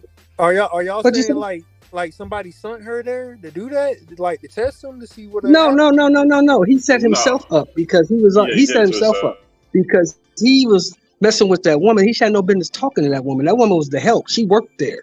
She was an outside contractor. He had no business even having any kind of relationship outside the campus with that woman. He could have found any other woman to do that with. He could have did that by himself. What he did, because what he did is a solo act. You don't need nobody to do that. Yeah, he could have just logged on, the regular websites, and that's just crazy that he, We don't. I don't know, bro. But I just can't believe, bro, like I don't know, how would you throw all that money away just behind something like that? But he wasn't checking the temperature in the room. He knew them people weren't feeling him, bro. You don't be losing games like that and just walking around. Like, that just means you aloof and you don't know what's going on. Like, he had to hear the talks. He thought his contract was high and approved and he just was going to do whatever. Like, you would have to know that these people on your neck, man. You under a magnifying glass. That's just silliness. Damn, that picture right there, they confirms that they sent her. Bro, but for real, all jokes aside though, man, I don't know, bro. That's why you gotta have all your vices, bro, under control, bro. Cause like when you having conversation with people, man, like they, you know what I'm saying? Like somebody always told me, be careful who you tell like what your actual attractions are when it pertains to like females, cause like that's the easiest way to get set up. If I'm but like that, he just had to work. He could have did that if the woman didn't work for the college. She wasn't a vendor. None of this would have happened. It's not the same situation if she's not a vendor and she's not an employee of the place where he works at. It's not the same situation. That's that old saying that don't work where you crap at. Same thing. Just don't. If she didn't work there, it would be a completely different situation. All right, let me give Foodie the. I'm sorry, go ahead. No, go ahead. All right, let me give Foodie and Haplo the recap. Hap, you was here earlier. Hap said he must have left when he saw one boxing. So this coach right here kind of looked like this Cleon looking motherfucker right here on the screen. This Cleon looking, yeah. The accuracy though. In April of 2022, advocate for sexual assault or grapes. This woman right here, her name is Brenda Tracy. She allegedly was raped back in 1998 by 4 college football players in Oregon. Nobody went to jail for that. No charges were filed. They did not prosecute. Since then, she has been an activist. She started that company back in 2014. She goes around the college campuses and talk to football players and coaches about not being, don't be perpetrators. Don't get girls drunk and give them drugs and have sex with them and stuff like that. So she's been at this college. She's been going around. This guy right here had an $80 million. Well, it was like $93 million for 10 years, something like that. She comes to his school, Michigan State University. She came there and spoke twice. After the third visit, they made her like an honorary coach for that game that weekend. He said they've developed a relationship. According to her, no. He sexually assaulted her. When on April 22, she was on the phone with him. He called her about 12:39 at night on the East Coast. It was 9:39 at night in Oregon where she resides. He pulls at some point during the 36-minute conversation, he pulls out his joint, start rubbing one off. She said she didn't like it. She wasn't with it. She reported that in December. Now, between April and December, she had an engagement scheduled. He postponed it and canceled it. Some people say it was because it was just for logistical reasons. Let him say it like, nah, man, we was falling out because she was talking about my marriage or shit like that, or and somebody else said she was telling the people what he did. Like, yo, you know that nigga be jerking off on the phone with bitches, right? Nonetheless, in December, she files a Title IX report, basically a complaint. That goes from December to July. The investigator's report comes out. Basically, the investigator report comes out showing there is no text messages from him or her. He has admitted that he did whack one off. He said, but it was consensual. She instigated the conversation, called him, sent him a picture of them two together, said, imagine if I was naked. He rubbed one off. She even sent him a Happy Father's Day message, right? But he said, basically, I cut off. She wanted a sugar daddy type relationship. The story has gone public because she basically took it to the press, let people know, yeah, he got a hearing going up in October. This nigga about to lose his job and I'm gonna get paid, bitch. Nah, she didn't say that. But she is gonna get paid. So that's where we at. We just talking about some people are saying he was doing bad as a coach, so they wanted him out anyway. So they're gonna fire him with cause. Some are saying, hey, look, man, there's no there here. She could have just hung up the phone. You don't stay on the phone with somebody for 36 minutes if you don't want to be on the phone for 36 minutes.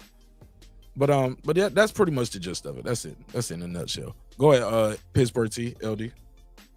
Could this be another classic case of niggas just not understanding the difference between a female being cordial with you and feeling you?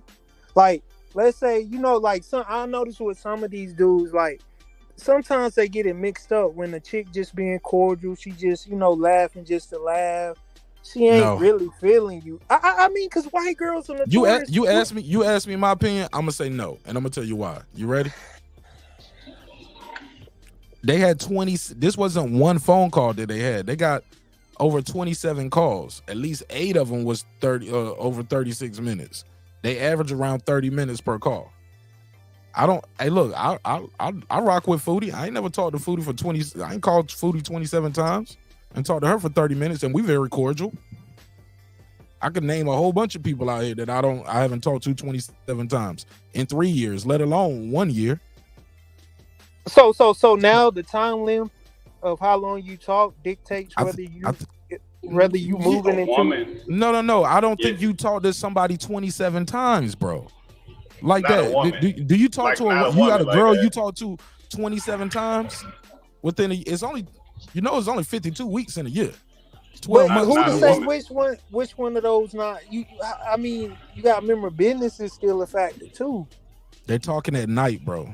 I think you missed that part earlier. They calling each other at 9 and 12 at night. They talking for 30 minutes. We're not talking about work, bro. I mean, 12. I mean, this day and time, 12 is really like the new 9 o'clock. You know what I'm saying? So like, each his 12, own. I mean, like, if you want to be argumentative about it, I argue the case. That's cool. I'll play the game. Name how many girls you talk to that you don't talk to 27 times in about a year. And y'all talk for 30 minutes. Just anybody. If it's so common, just let me know. Because he's a married man. Situations where a couple, married man now. Conversation. Married man.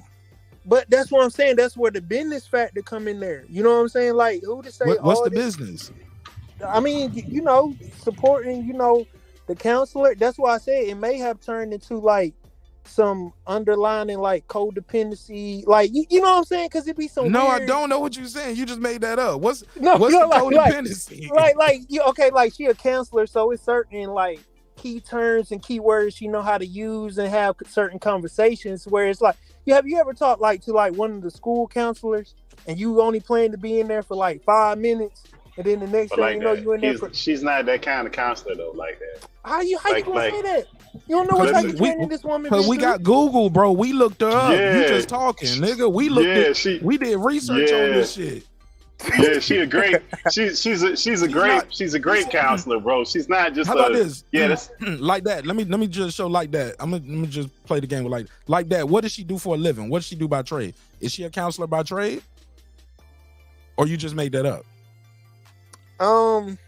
Just tell the truth, bro. Just say I don't really know. Just keep it a buck, bro. We live, bro. Really People gonna see this. Yeah, have some integrity. Just say I don't know. I just made this shit up. No, she's a registered nurse by trade. See, that's even more better. She's not a counselor. No degree in psychology. No degree in counseling. Still took a couple courses. You just making this shit up, bro. You're doing it again. Let's stop making up stuff, bro. Let's not make up facts to fit our argument. Let's just go with what we know. Like, we ain't got to add stuff to it. Just use the information that you got in front of it. Because we can add shit to it all day. You know what I'm saying? But still, you still adding stuff to it. If you what did I add? If you trying to say that if she called it, if they had conversations at 12 o'clock, it have to be something other than business. I did not say that. I never said that, sir.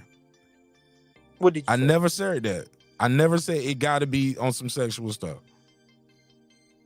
Man, all I noted was calling no it was woman of correspondence. opposite sex at no 12 I just o'clock, know, and y'all talking about work. Like, stop it. And you married?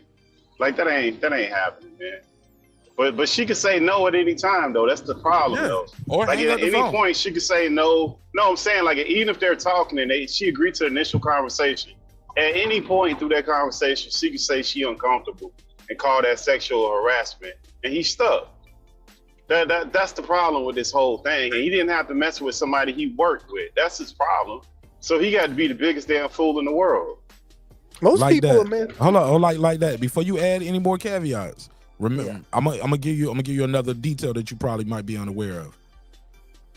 Right, Karma. Why got to be a conspiracy? When certain guys chase after certain women, their life depends on it. Nah, it ain't no conspiracy.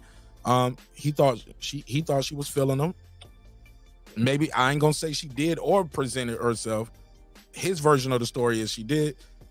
She ain't even went into details. She just talked about this one masturbation thing. She hasn't addressed all the other 27 calls. But what she did say, and what we all know, is she accepted expensive gifts.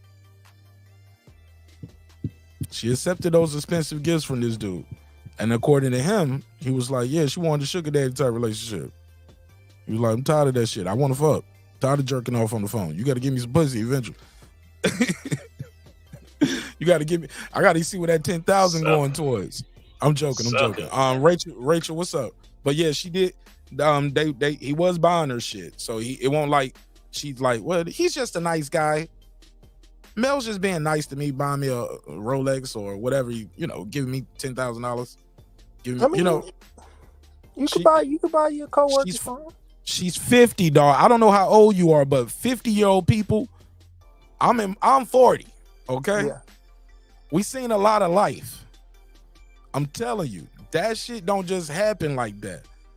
If I just start, a married man starts buying a woman who's single expensive gifts, calling late night, talking to you about his life, about shit ain't got nothing to do with work. That's his story. That's not me adding. That's what he said. All I'm trying to say is, I don't think she believes, he's just being platonic with expensive gifts. Rachel, what's up? I have a question. What's up?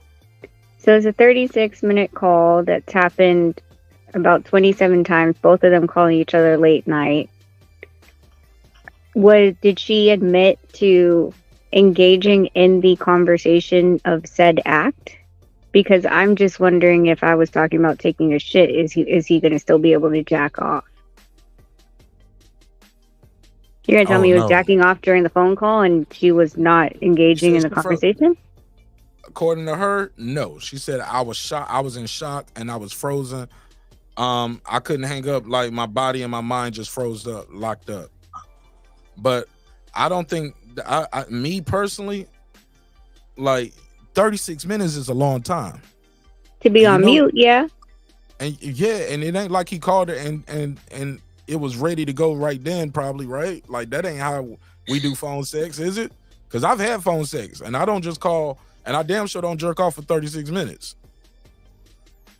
Nope. Without some, especially if I ain't got no assistance now. Somebody hyping me up, you know what I'm saying? We can, you know what I'm saying? A hand job. I don't have a long hand job. I'm like, damn, man, how long you gonna? I'm good, man. About to start a fire over here. Dry ass hand job.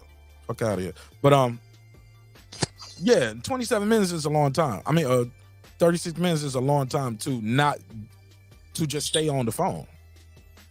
To be frozen.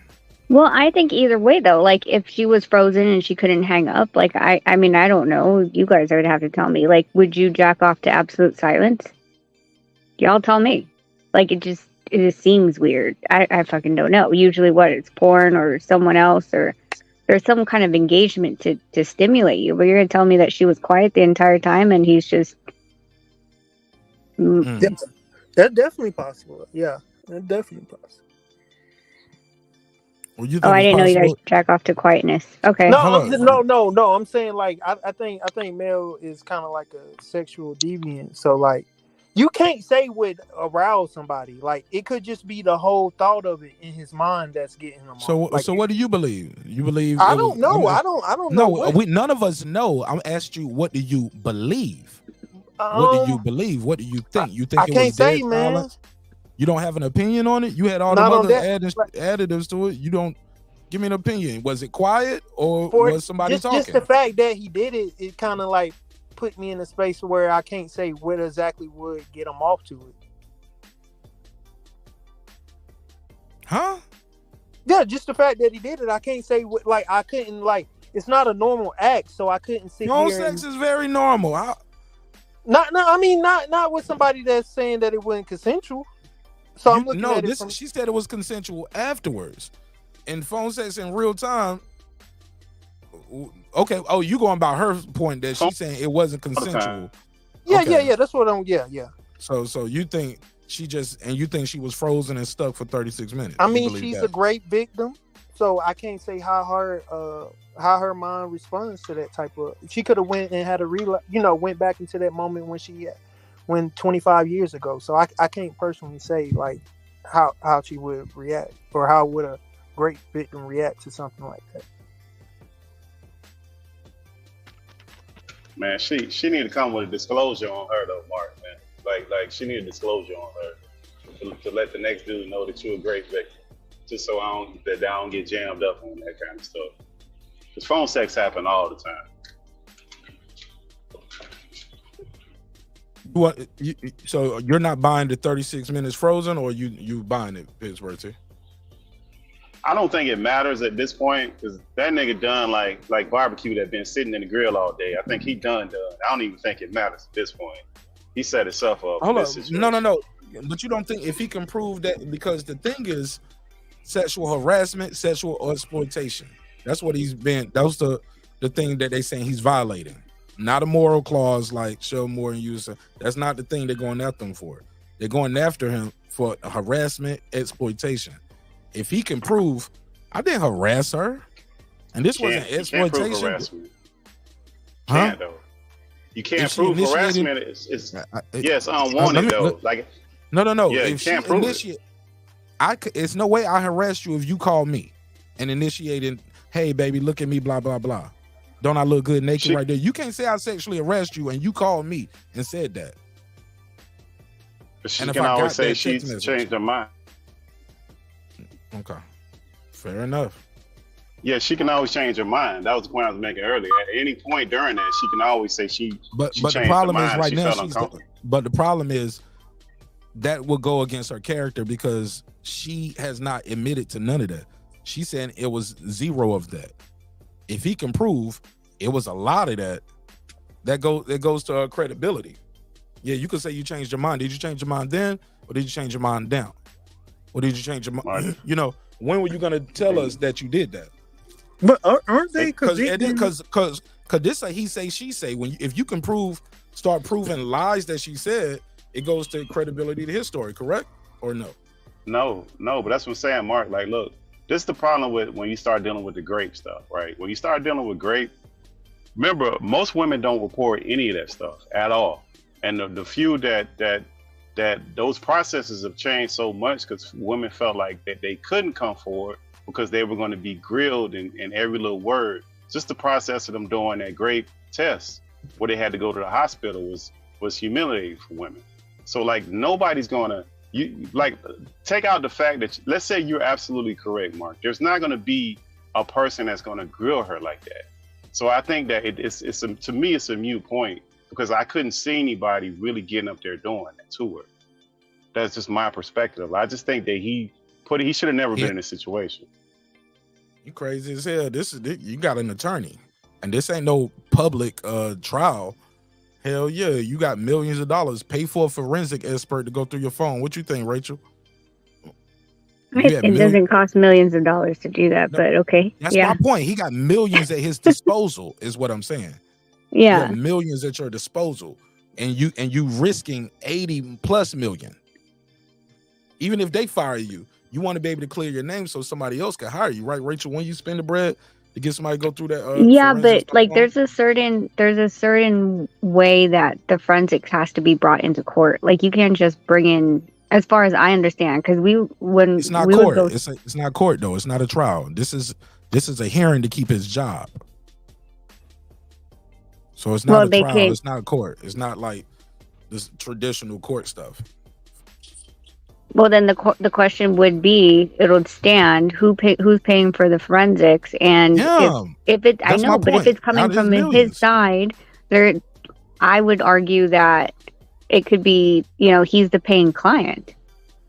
How are you supposed? Because the thing is when you're putting in those reports for forensics, they're putting in keywords, and the paying client is telling him what keywords to put in. Oh, you can't just find all the messages. No. Or from the phone company. That's a security. All my messages between me and this number right here. This ain't no court though. That's the other part of that. It's a hearing, so it's no real structure like that. No. But he has millions at his disposal. Shouldn't he spend the money for that? Get a reputable source. Get somebody that the FBI uses when they do the cases up there, or the state. Like, get somebody, spend the money, pay for it independently, find these messages back and forth to show that this lady is lying. Because only thing you got is your credibility, and you got to prove that this lady's lying. Go ahead. Because Well, who's to say that they're gonna let this lady do it? But who's to say that they're even gonna let let him do that part? Because they're the ones that's hosting this and putting this thing on. Like when you even with the union stuff, when you say the union stuff, it's a structure that it runs. It's not like court. It's completely different. The way that they do all that stuff. So he might not even be able to do all that. Present evidence in his defense to the contrary of her statements? She said we didn't text.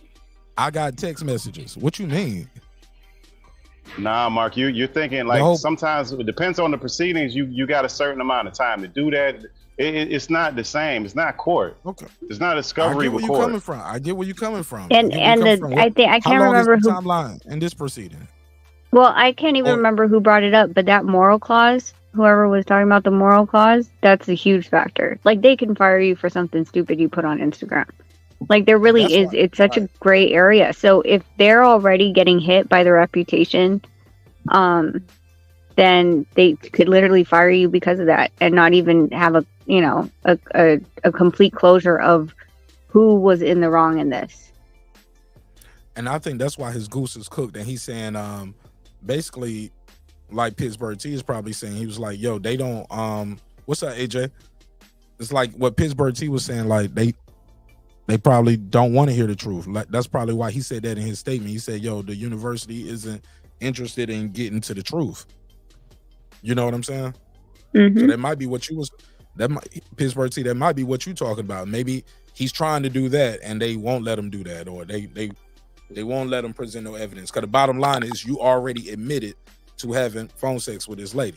Violation, period. Mm-hmm. That's you know what I'm saying? Sexual exploitation. And she said she didn't want it, so that's harassment, period. You out of here.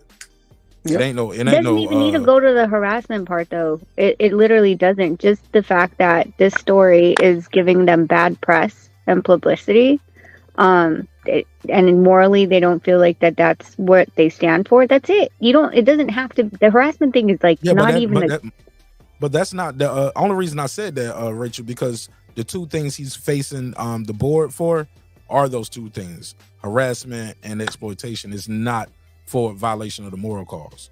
But go ahead, no. I just wanted to make that clear. That's the only reason I keep bringing those two things up. The moral cause isn't in play right now. What's in play is this harassment and this assault, and that's damaging because the moral clause shit, it could be a tweet. I can get another job next week, right? But these two things right here, you might not ever get another job coaching in college football ever. This might be a career killer. So I just think it's important, like, no matter what, you gotta go extra hard to protect your reputation. What is that? Go ahead. Is that like that? Go ahead. That wasn't me. Go ahead. Yeah, I heard the phone make some noise. Go ahead, though. I passed the mic. I just think you got to protect your reputation. If you're innocent, fight it to the end and use every means at your disposal. Even if this case goes through, or what this hearing goes through, you don't get your job, I will still come out with that evidence to protect myself, and my reputation. I'll be on 60 Minutes. I'll be on Breaking Beats with Marq Nash, somewhere like that, and I'll be on First Take with Stephen A. Smith. Somebody be like, now I got 60, do one of those Gayle King interviews and present all your evidence. You got to fight back, because if you innocent and your reputation on the line, because at this point, it ain't about losing that contract. That shit gone. It's about proving like, yo, I did have a relationship with this lady. It wasn't a one-way thing where I've just been calling this lady and she just, every time she talked to me, she just stuck and frozen and can't talk to me no more, Well, interestingly, how many times did they talk after that phone call? Don't know. I don't know. I don't have that number. I do know they said she wished him a happy Father's Day in June. Interesting. She didn't report it to December. Yeah.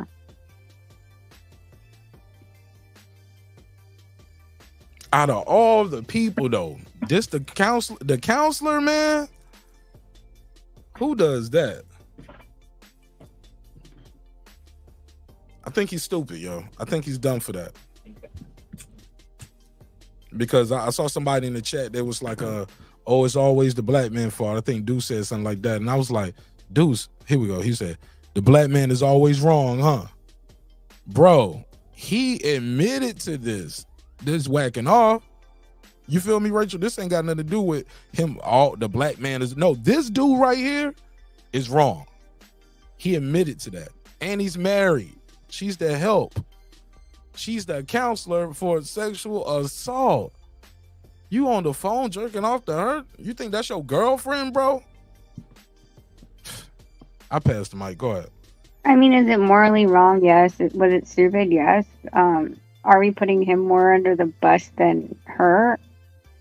I mean, the thing is that with all the accusations, all the accusations that's been flying around, even in freaking boxing these days, like I've always told you this, like I don't really know who to believe because I can't. Like there's no evidence, and we can take apart everybody's backstory all day and question. And that's why I asked. I go, so was she just sitting on the phone quiet for 20 minutes while he was jacking off, moaning, and hearing a slapping noise in the back, and she was not participating at all?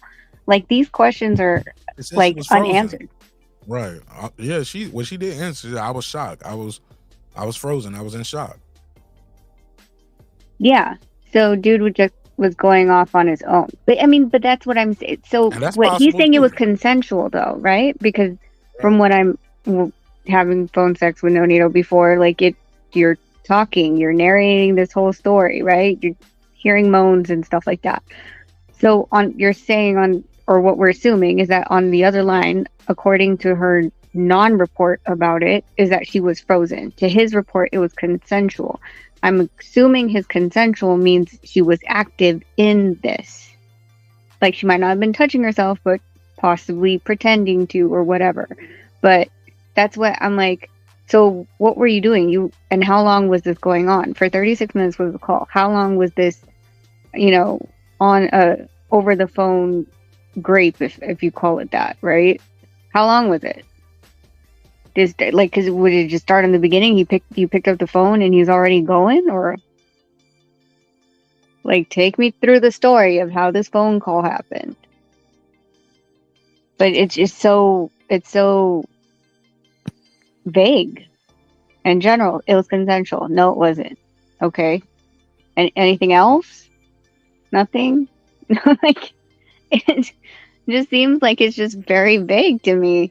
That they're really trying to control the story, and I understand because it's a university, but because they're trying to control the story, we really can't have that much of the story out. She did put the story out. I played that clip earlier from the journalist who put the story out, and he was like, "Yeah," he said, "I don't want to get into too much of how we got the story, but we were contacted by Brenda Tracy." I was like, "That's how you got the story, then, bro." He said, then she provided us with some documents. And I was like, bro, what you mean you don't want to get into too much how you got the story? You literally just said how you got the story. She called y'all. Yeah, and then the story went public. And most of the time media picked it up. They don't. No, most of the time, like when something like this is going down and still being investigated, both sides are not going to. They're not supposed to go on media and tell stories until because you could say stupid things in the media not thinking that they're going to hold you accountable to that when this quote unquote trial or whatever it is comes into play, right?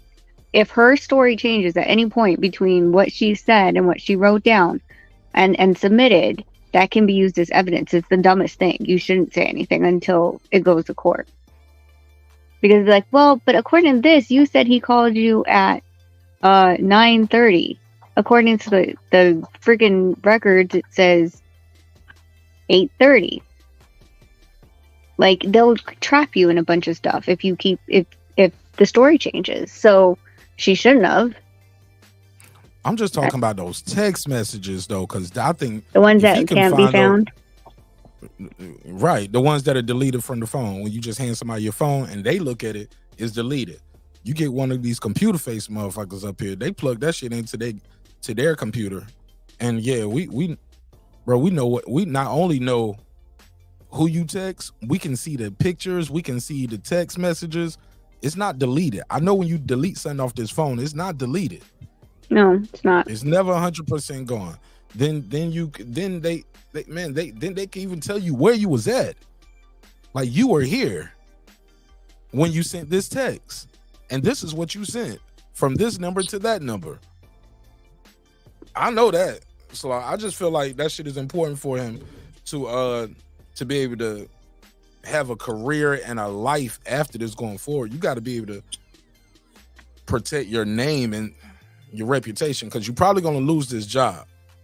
If he's going to lose the job, then I would just wait. Honestly, my opinion would just be like, stay quiet, keep all the records, get a forensic, even and don't use your phone anymore. Use a different phone.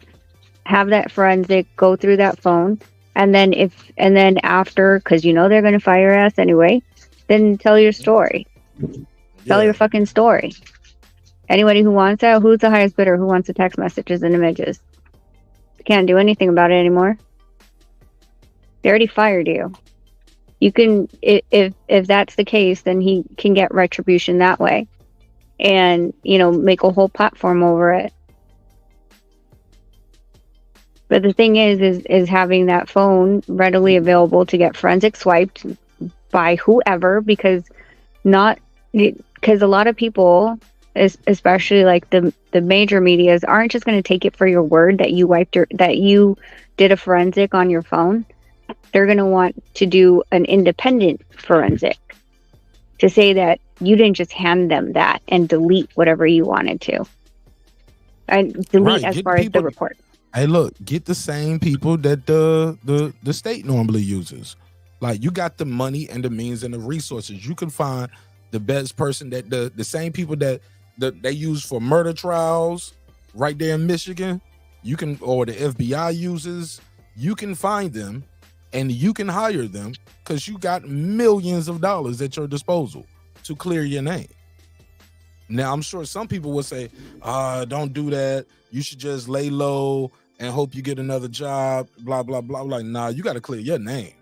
Well, that's what I'm saying. After he gets fired officially, then that's when I would do that. But then again, what I'm saying, though, is some reporting agencies will do a second verification, or they might either A, they're going to call the forensics, or B, they'll do a second investigation into your forensics, because they can't stamp that that's an actual verified copy. Because when you get the forensic from it, it doesn't have like a bunch of stuff on it. Like, it just has everything laid out to say that you didn't edit it and give it to, the news station to report on false information. Well, no, they have to verify.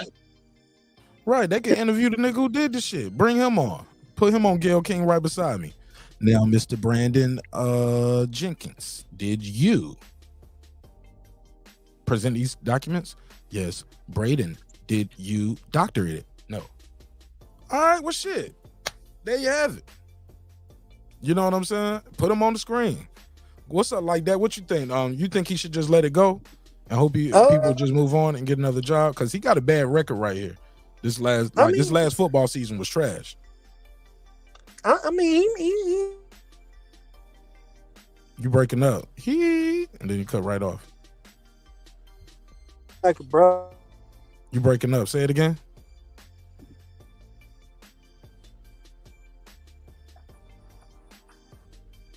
Hello?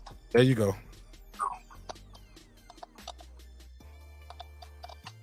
Say what?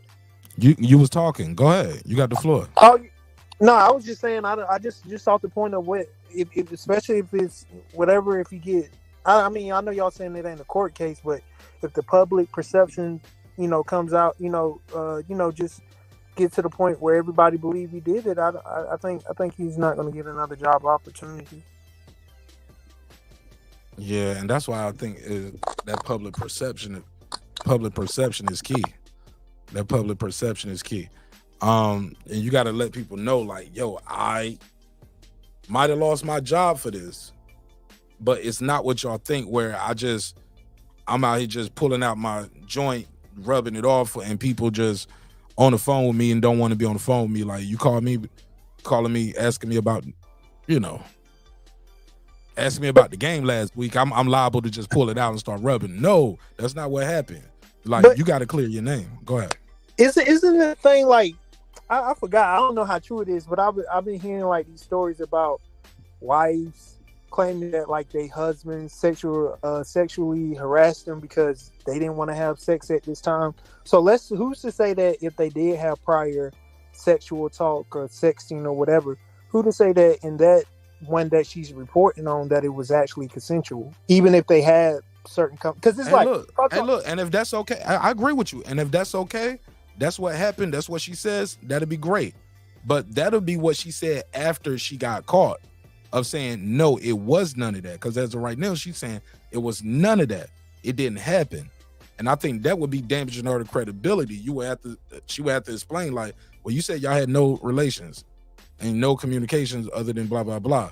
Well, how do you explain this? And we got your messages right here saying this going to your. You get what I'm saying? Like she wouldn't have to answer in court. It'd just be the court of public opinion, and then it'd be like, oh, like we got you. You know what I'm saying? Checkmate type shit. Like, because now it ain't about we did have that, but I changed my mind. Well, you said it was none of that, and the nigga done lost his $80 million job. If what he's saying is true. Yeah, and that'll definitely but I don't know how that would work anyway, because at that point would she already have her big ass settlement, because they're gonna settle with her ass. Yeah, she'll have a book and all kinds of shit. I mean, but she ain't even gotta have fuck writing a book, man. She just gonna be somewhere in Norway, like Donald Trump says. She going to Norway, and just hang out with her blue eyes. She'll change her hair color and her hairstyle. And we walk right past her ass in Walmart. Wouldn't even know who the fuck she was. And then with her being a great victim too, they give her a little leeway to bend the truth or claim, faulty memory. So it's looking bad for him, man. I wish the brother would have had more self discipline.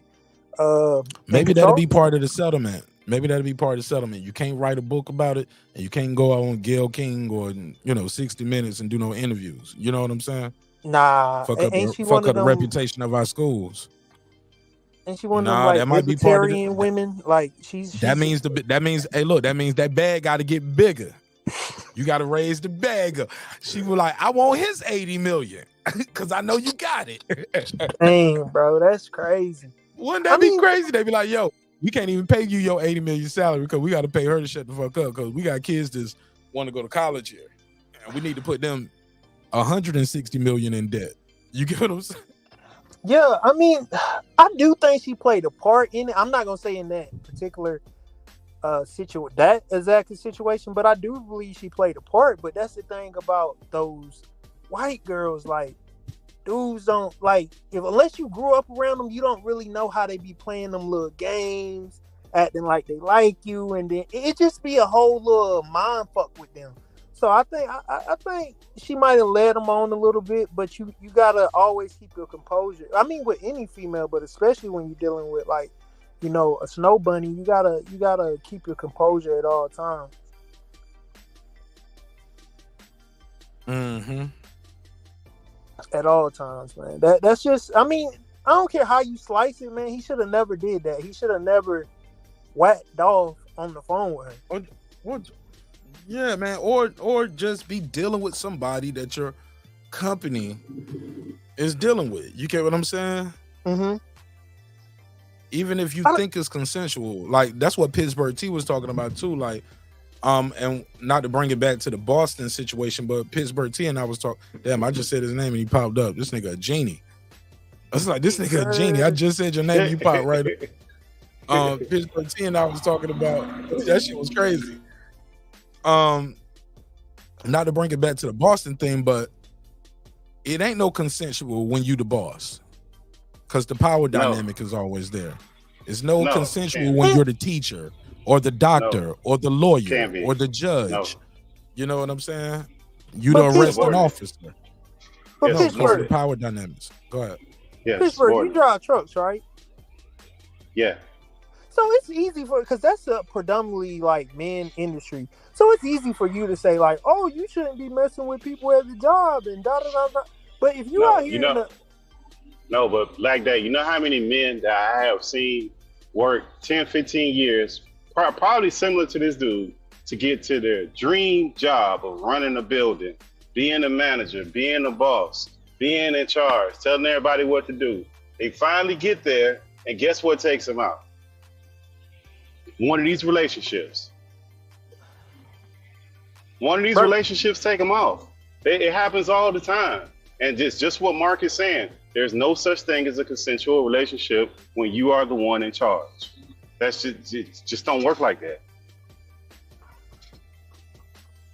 But I think we're taking away a human nature element when we like, bro. That's gonna happen anytime you got females and males in like close proximity. Like they're gonna have some type of affair. Like whether it lead up to a sexual affair. I'm telling you, bro. Like anytime you got men and like that's why the warehouse, like it's always these crazy ass stories when people work at warehouses because it's not always every man like that. Like look. Every part, listen, some people have the awareness. Like everybody ain't like that. They done brought it back to the warehouse. Listen, like that. Everybody ain't like that, bro. Because no, but you gotta think of it like this. Hey, look, but hold on. He is right, though. That one chick at the warehouse that's normally like... I'm telling you. Faux. No. Like, be looking like a 7. They be treating her like she's 7 or 8 out there, bitch. You know what I'm saying? Yeah. But what I'm saying is, Mark, what I'm saying is, Mark, if you the man and you've been working to be the man forever and you finally get to be the man, like you probably a little bit like we ain't talking about no 20-year-olds too. That's the caveat with this dude. 50. Yeah, he ain't 20 fucking years old. He know better. Like if he was 20, all what you saying like that would be cool. But at 50 years old, man, listen, I don't even want you in my office with the door closed if you're a woman by myself with you. But nah, we ain't finna do that. Pittsburgh. No, that's not happening. In the army, they be like, "Go get your battle buddy." Yep. Pittsburgh. Yep. But let's be honest though. When you do finally work your way up the ranks and you get that position, it's kind of getting that female is kind of the reward. That's the reward for working up through the ranks. And you already been doing your thing. But like, bro, it's like that. If she was a 9, like that. If she was for him to do that and to be justified. She would have to be so bad that his wife would look at her and be like, I understand. That would make sense. But when your wife look at her like, damn, that's what you like, nah, man, you can't do that. Because remember, now you getting fired for that. Now you just disrupted your cash flow behind that. That sex appeal work different when you see someone every day. See, when it's on that online shit, that imaginary world shit, it's always that 9-10 conversation. But when you get in the real world and you seeing someone every day, a little 6 or 7 can start looking a little fly. You know what I'm saying? Because there's certain days you 20 on. like that. You 20 something, bro. When you get to 40 or 50, a 6 is always gonna be a 6, bro. I'll give a shit. Once you try to make her, if she a 6, she is 6. She a 6 on Monday, Sunday, and Friday night. She's still a 6, bro. She ain't never gonna get past the 6. But like she's not fine as hell, but she's a little like she kind of I don't mean exotic in like in like the beauty department, but she exotic in the sense of like she got some nice voluptuous lips and it's certain attributes about her I can see. Did you say voluptuous? What is voluptuous?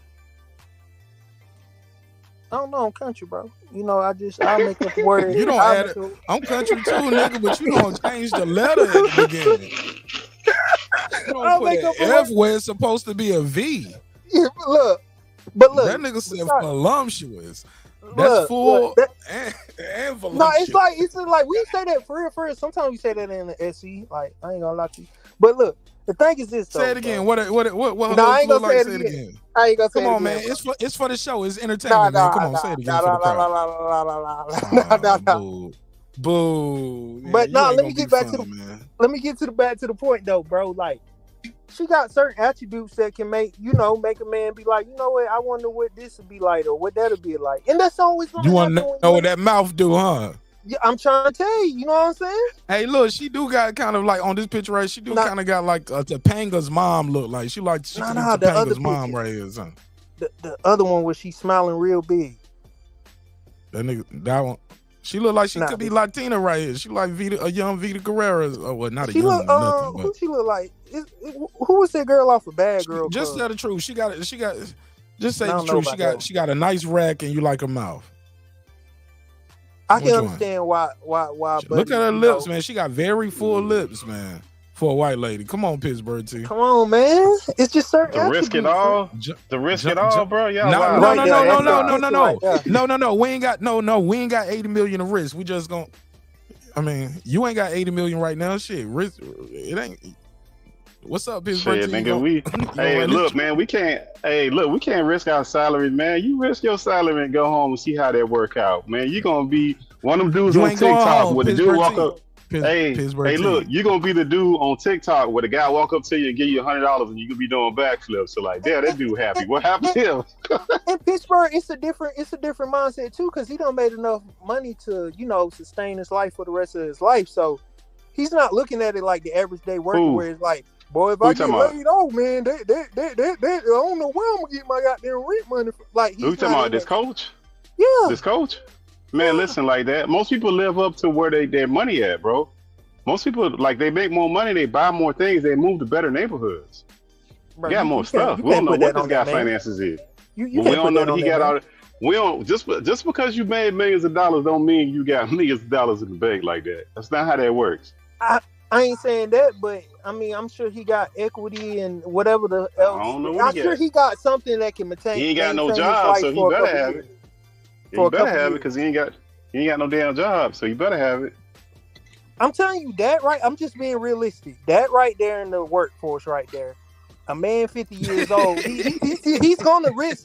Now, me personally, I wouldn't. Yeah. But a man that's 50 years old, he gonna risk that paycheck for that. Right No, that's worse though. Like he should He's know better. not, bro. He's not. 50-year-old men that are mature are not doing that, bro. Because he got too much to risk. Like, you know what your Yes, family bro. means to you at 50 years old? Fuck the money. You know what losing your family means to you at 50 years old, where your kids ain't talking to you, your wife? None of that. Look, now hold up. Now, if I got 80 million, I might start feeling myself, man. Like if I was like this Cleon looking nigga right here, like I'm gonna put his picture back up. Like not him. Well, they cousins. This dude right here. But yeah, but they definitely somewhere near the spectrum together. Cosby face looking nigga right here. He do look like Cosby a little bit. Y'all don't see it? Can y'all see it? Cosby face looking nigga. Who knows? Yeah, He them- might. Yeah, them you can ears see like it they if you about look to take hard off. enough. You look at his face and look at the eyes and the nose and like you look at him hard enough, feel like man, this nigga is Cosby with the baldy. I ain't lying. But I said that to say this: it's possible though. He was just feeling himself, man. He the top dog up there. I'm the fucking head coach. They paying me $80 million, nigga. You know what I'm saying? But like think about Do what it. I bro. want to do. He might have been feeling himself. Think about it. Think about when the regular worker at your job get promoted to just the team leader. This nigga go on a crusade of just like thinking he can say whatever he want to say, do whatever he want to do. It's bro. I understand it, bro. It actually makes sense to me. In my mind, it makes sense to me why it happened. I mean, but I don't condone him like, doing that weird shit. But I can see why he would try to go after that though, for real. Like that. This man 50 years old, bro. Like he ain't got much working left, bro. Like look, when he leave his job. I know, but forget her. She 52. When he leave his job, No, but this Mark, a good when looking he- 50, man. Are you crazy? Man, forget how old she is. When he leave his job, where he going to work at? Where he going now? Pittsburgh. What's gonna happen in his career right now? He going nowhere. Shit. He going Pop Warner. Pittsburgh, wasn't she like a 1099 worker? So he probably looked at it like, bro, she We ain't don't gonna know be that. here. Bro. He was looking at her like, bro, she ain't gonna be here long, bro. I'm about to knock that down. On about my business and keep And doing look, what and that's the control dynamic. She got look. I agree with you like that. Worst case scenario, she and Pittsburgh T. She can always say, once I told him I don't want to be on the phone with him while he's doing that, he canceled my contract. You get what I'm saying? Yeah, and it's over for him. It's over. And why did you wait till December? I was giving him a chance to do. I'm giving him time and giving him a chance to do the right thing. But I couldn't go into the next year knowing that you know, he got away with it. Another one got away with it again. Who knows what she could say? You know what I'm saying? I couldn't go to the next year feeling, you know, like that. I just felt dirty. Yeah. You know what I'm saying? And I needed to cleanse myself. I need, like, who knows what she gonna say? I know she gonna go in there with them blue eyes, that nice milky, pale white skin. She ain't gonna have that tan on if they go to court. She gonna make that bitch looking like a ghost, nigga. A vampire, goddamn. She gonna be. Look, she ain't going there with this Taylor Swift look neither. Too. She gonna bleach all of that shit white. All that shit gonna be blonde, blue eyes. Hair gonna be pulled back in a ponytail. Yeah, this face right here. There you go. That's the one. See that face right there? Woo! Guilty. Guilty. Guilty. Guilty. Guilty. Guilty. Guilty. Guilty. Guilty. Guilty. Guilty. Yeah. All 12 of y'all. All 12 of them niggas gonna say guilty. Oh, he going to jail. He lucky. Look, I'm telling you, man, he lucky. He lucky he never fucked. Cause he'd be going to prison for rape, nigga. Oh, hey, Mark, he never hit. Grapes. He never hit. Far as I know, he never hit. That's the crazy part. Oh my god! It's like man. he was tricking Get this dude off. out of here. Get this dude out of here, man. He was buying her expensive gifts. He was buying her expensive gifts and shit, and she accepted them. And like I said, that shit escalated to the. I'm like, hold up, bro. We ain't buying shit, yo. If we buying some shit, that's payment for services rendered, nigga. You know what I'm saying? Real niggas make some noise. That service is rendered. We ain't doing no down payments, nigga. Doing no down payments. I pay for services rendered. Not paying for. It's a joke. It's a joke. It's a joke. Nigga gonna be out here. Marq Nash be tricking off. Nah. What Milage say? They said but that nigga was tricking off, man.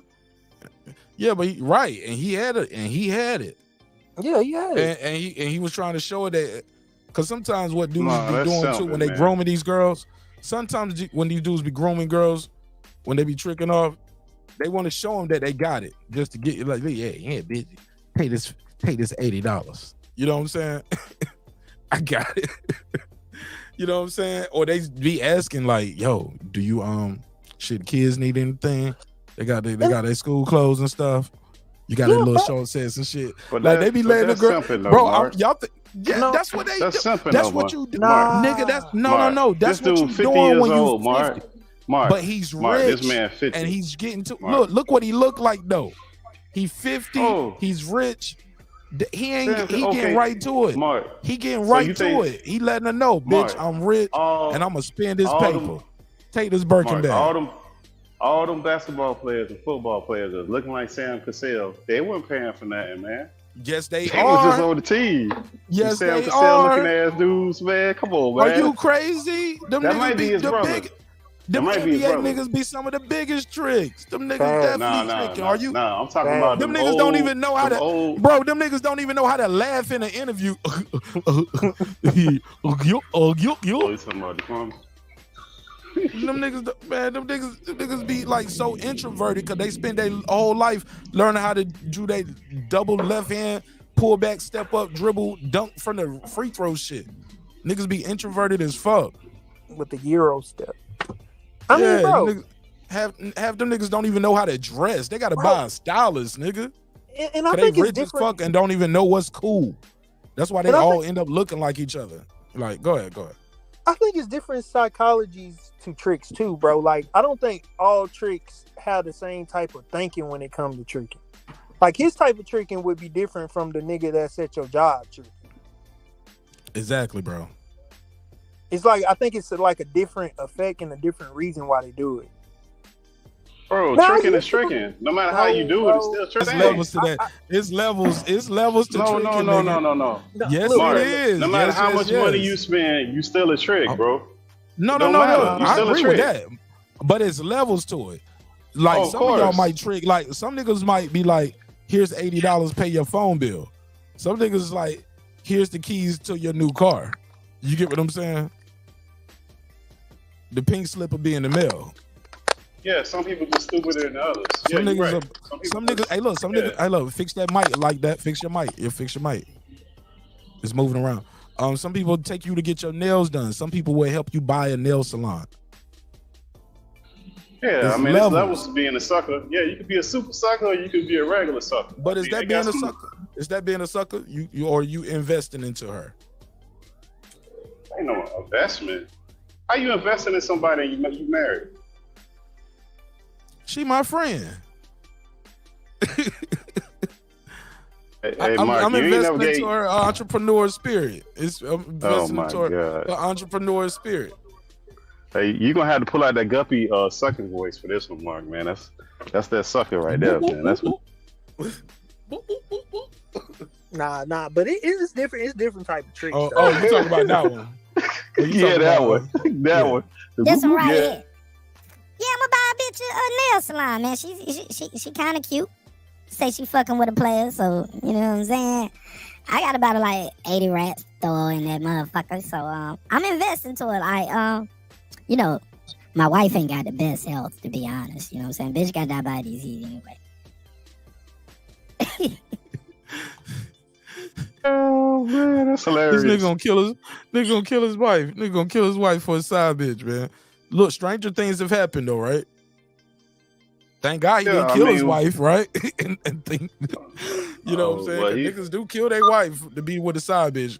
Then the side bitch be right there in court testifying against him. Cause she ain't about to go to prison for you, nigga. You don't kill your family. But I digress. Go ahead. Dudes, this whole lollipops out here, man. Because you know the dudes that get all the bras, they don't got no money. They'll be the broke ass dudes. But I'm saying, like, when I'm saying he tricking, it's not tricking because I don't think it's to get him. It's just to show that I got. It's like, bro, like, that's why I can explain it. You know how niggas be on, like, online, right? Always trying to debate. You got one person that's debating because he got an inferiority complex and he want to prove that he's smart, right? Then you got another individual that knows he's smart and he's only debating to get his point across. It's like two different things. Like, when you get that level of money, I don't think you're tricking just to be like to get the woman. It's just like to prove that you got it. It's like, this ain't nothing, shawty. You know what I'm saying? Whatever you want, shot. That's what Like I that, you can buy a car. You can listen. If you want to prove you got some money, you can buy an island. You got to be buying no bride, no nothing like that. That's just straight up simping, man. You ain't got to buy no woman nothing to prove you got money, bro. Look, that's just because you want to be a simp. No. You gotta let her know you gonna spend it on her. It's one thing to have money. Is she gonna get? He got to prove nothing to her. That's that 20-year-old brand. That's what I'm saying. You talking about some player shit. I'm telling you though, you married. Karate of the Storm said something you said. He said never give a mistress. What did he say? He said never give a mistress. Where is it at? A man should never give a mistress money or anything. I was like, nigga, if not, that's your girlfriend. You supposed to be playing to lead your wife because she gonna tell. You feel me? You feel me, bro? She gonna tell. You are a boy. You are a man. When you fuck your wife, you cheating on her.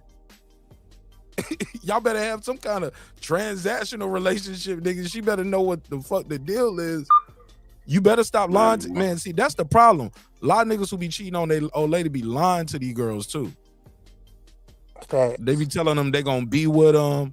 I'm gonna leave my daughter, my wife, my family. I'm gonna move to your state. Like, yo, we gonna move out the country.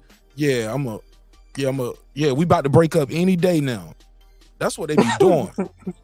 It's that, yeah, man, we going through some shit right now. She look on the Instagram and Facebook. See, the social media shit fucked it up for cheaters, man. Cause you can't be up there telling people you going through some shit, telling your side bitch you going through some shit with your wife, and she look up and see y'all But you know on family vacations, living your best life. Like, ta-da, it's me again. She like, hold on, I thought you weren't happy, nigga. You look happy as fuck. Well, you know, I got to play that role. Well, yeah. You know that they shit ain't say gonna work. what they say. The dude that get the most play is the nigga that's almost always about to divorce his wife. I'm about to divorce my wife, man. You know, we about to sign the papers right now. So I was just getting about 3-4 months in there.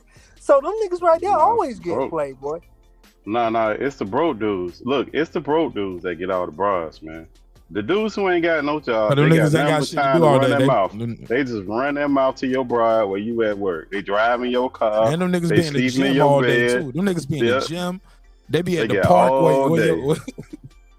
They be at the park doing pull-ups and shit when they come to bring your kid to the park. Niggas sitting there doing pull-ups and dips at the park. Pushing up on your old lady. Sweating and shit. Guys, drinking your baby juicy juice. The fuck out of here.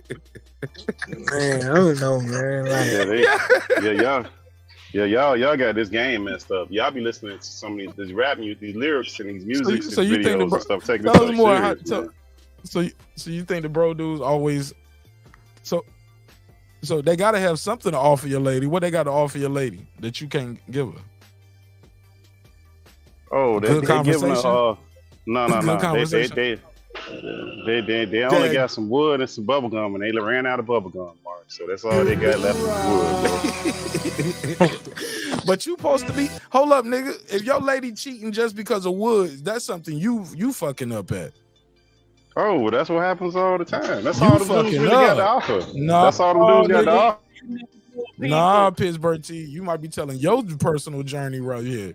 That's not necessarily true. That shit is not applicable. How you say it? I sound like that now. I'm saying word. Applicable. I'm saying applicable. Applicable.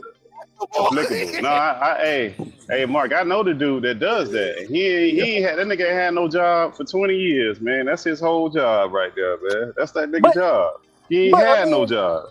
But them dudes 20 get years? girls. They get girls, but he work a little. You know what? He'll work at Christmas time. That'll be it for like a couple weeks, and then they'll piss him off, man. And the chick will be like, "You ain't got to work there. You right, baby. I ain't fuck that job." That's about the extent of his work history. Oh, that nigga be piping her down, nigga. Oh, that nigga laying that tree trunk on her ass. She trying to keep that nigga out of prison. That nigga might be a killer. She might be saving him from himself. Nah, he rotated him in and out, but the point is that them dudes be the ones getting all the bras. Not the dude working and doing all that, man. He ain't got time to do all that. His day occupied too much, man. Like them dudes, they occupied too much. That dude got all fucking day. Tell it though. So you just let you tell it just because the dude has all day, he can take your woman just because you busy working. That's not true, Pittsburgh T. You are lacking I ain't somewhere. Because women don't just treat for sex. I ain't say that. No, I ain't talking about you per se. I ain't talking about you. I ain't talking about you. I'm saying the dudes who got all day just for sex. They conversation. It started with conversation. Again, intimacy starts with conversation, and you listening to them and doing all that. That's where it started. Where's your lady at? Where's your lady at where she has the time to talk to these dudes? Man, hey Mark, that's a different conversation. We talking about dudes getting all these bras. That's two different things. No, I'm just saying. Where's your wife? Your wife would be one of those bras. Where is she at? Talking to this dude who just doing pull-ups and not you. I'm just saying in the scenario that you're talking about. Know where she meet him at? She meet her at the job. The dude at that temporary. No, let him tell her she don't work. No, I mean, he don't. No, she can work. Don't work. She can work. He don't work. The dude don't work. Yeah, the dude don't work. She can work. The dude that she talking to don't work. He works, but he never stay on the job long term. That nigga selling weed in front of the corner store. That's what she meet him. She was getting gas in the morning, and that nigga was out there with that Nick bag, and she was bringing you some weed for your hard day at work, Pittsburgh T. Man, that nigga be pulling them, man. I seen the nigga pulling. He the weed man. The weed man be getting your biz. Yeah, he be pulling them, man. I ain't know. You know, these young bucks, they gotta stop. Hey, look, he be in front of the store selling African oils and shit. Talking about, hey, Miss Lady, I got that Egyptian musk for you. They always got something with some musk on it. Man, hey, look, they be having that oil. I got that Michelle Obama because you looking presidential, queen. Let me pump your gas for you.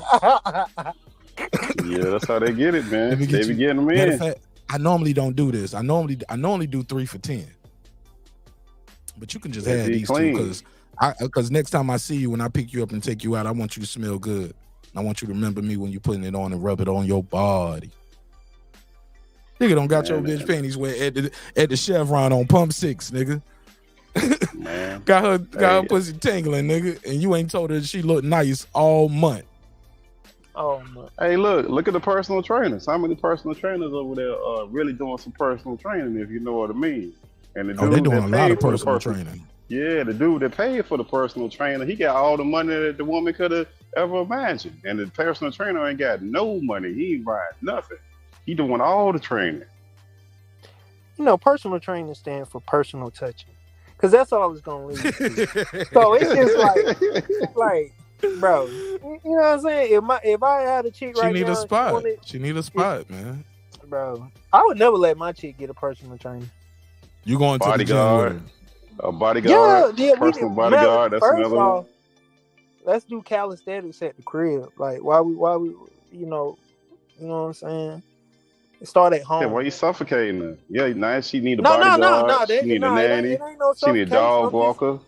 No. Dog walker. Is she gonna leave? She gonna leave. I'm just His saying. brother Like, talking about like he got 80, like that's some $80 million problems right there. We talking about that dude got a dog walker. He got a nanny. He got a housekeeper. He got a personal trainer. He got all kind of people rolling in and out, man. 80 but million, not the you ain't broke doing all dude that though. stuff. But not the broke dude. The broke dude like ain't doing all of that like you said, right? Oh no, the broke dude, when he leave out the door to go see his lady, his wife is going to see him. That's what's happening. He driving his car. That's what's happening. The broke dude coming in the back door. Well, he think he's sneaking out the front door. The broke dude sneaking in the back door. That's how that's going. But you making it seem like those dudes don't have a lady of their own though. It don't matter. Well, which dude you talking about? The rich guy? No, the broke guy. Oh yeah, he got multiple women. He ain't faithful no woman. That's his job. The broke guy, that's his job. Oh, so he can't just be faithful. The broke guy can't just be faithful. No, he can't get all his money from one woman. That'd be insane. Oh my God. You just made that. You tripping. Because I'm broke right now, nigga, and I'm happily married. I'm broke as a motherfucker. Oh, well, that's different. Yeah, I ain't talking about you, Mark. We ain't talking about I'm broke, us. nigga. We ain't talking about us. I'm broke. We The talking about cash app is at the dude. bottom of the screen if you want to help a broke nigga out tonight with to keep me faithful. Cash app $ Marq Nash, support the show. Everybody saying $1. It'll help with the I was about to say the visibility of the show. It'll help with the visibility of the marriage, nigga. Support the show. Let's go. Yeah, we need one of your words like that. Voluptuous. Go ahead. Man, you got to make up words though.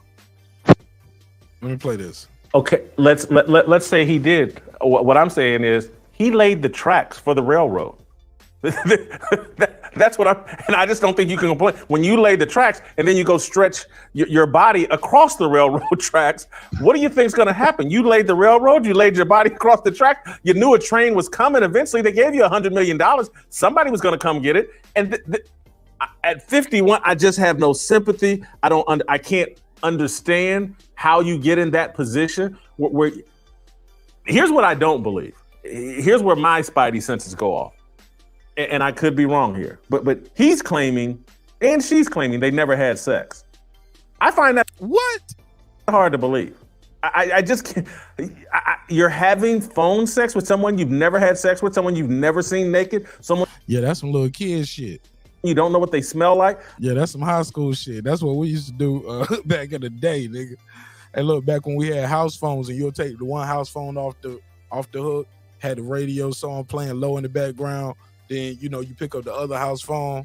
So you're talking over here, but you controlling the volume from the other one. So you got your little background music. Plus you make sure, ain't nobody else in the house picked up the phone. And that's that phone with that real long cable. And you pull the phone cable all the way in the back. But you bring the house phone which is the cordless phone with the antenna.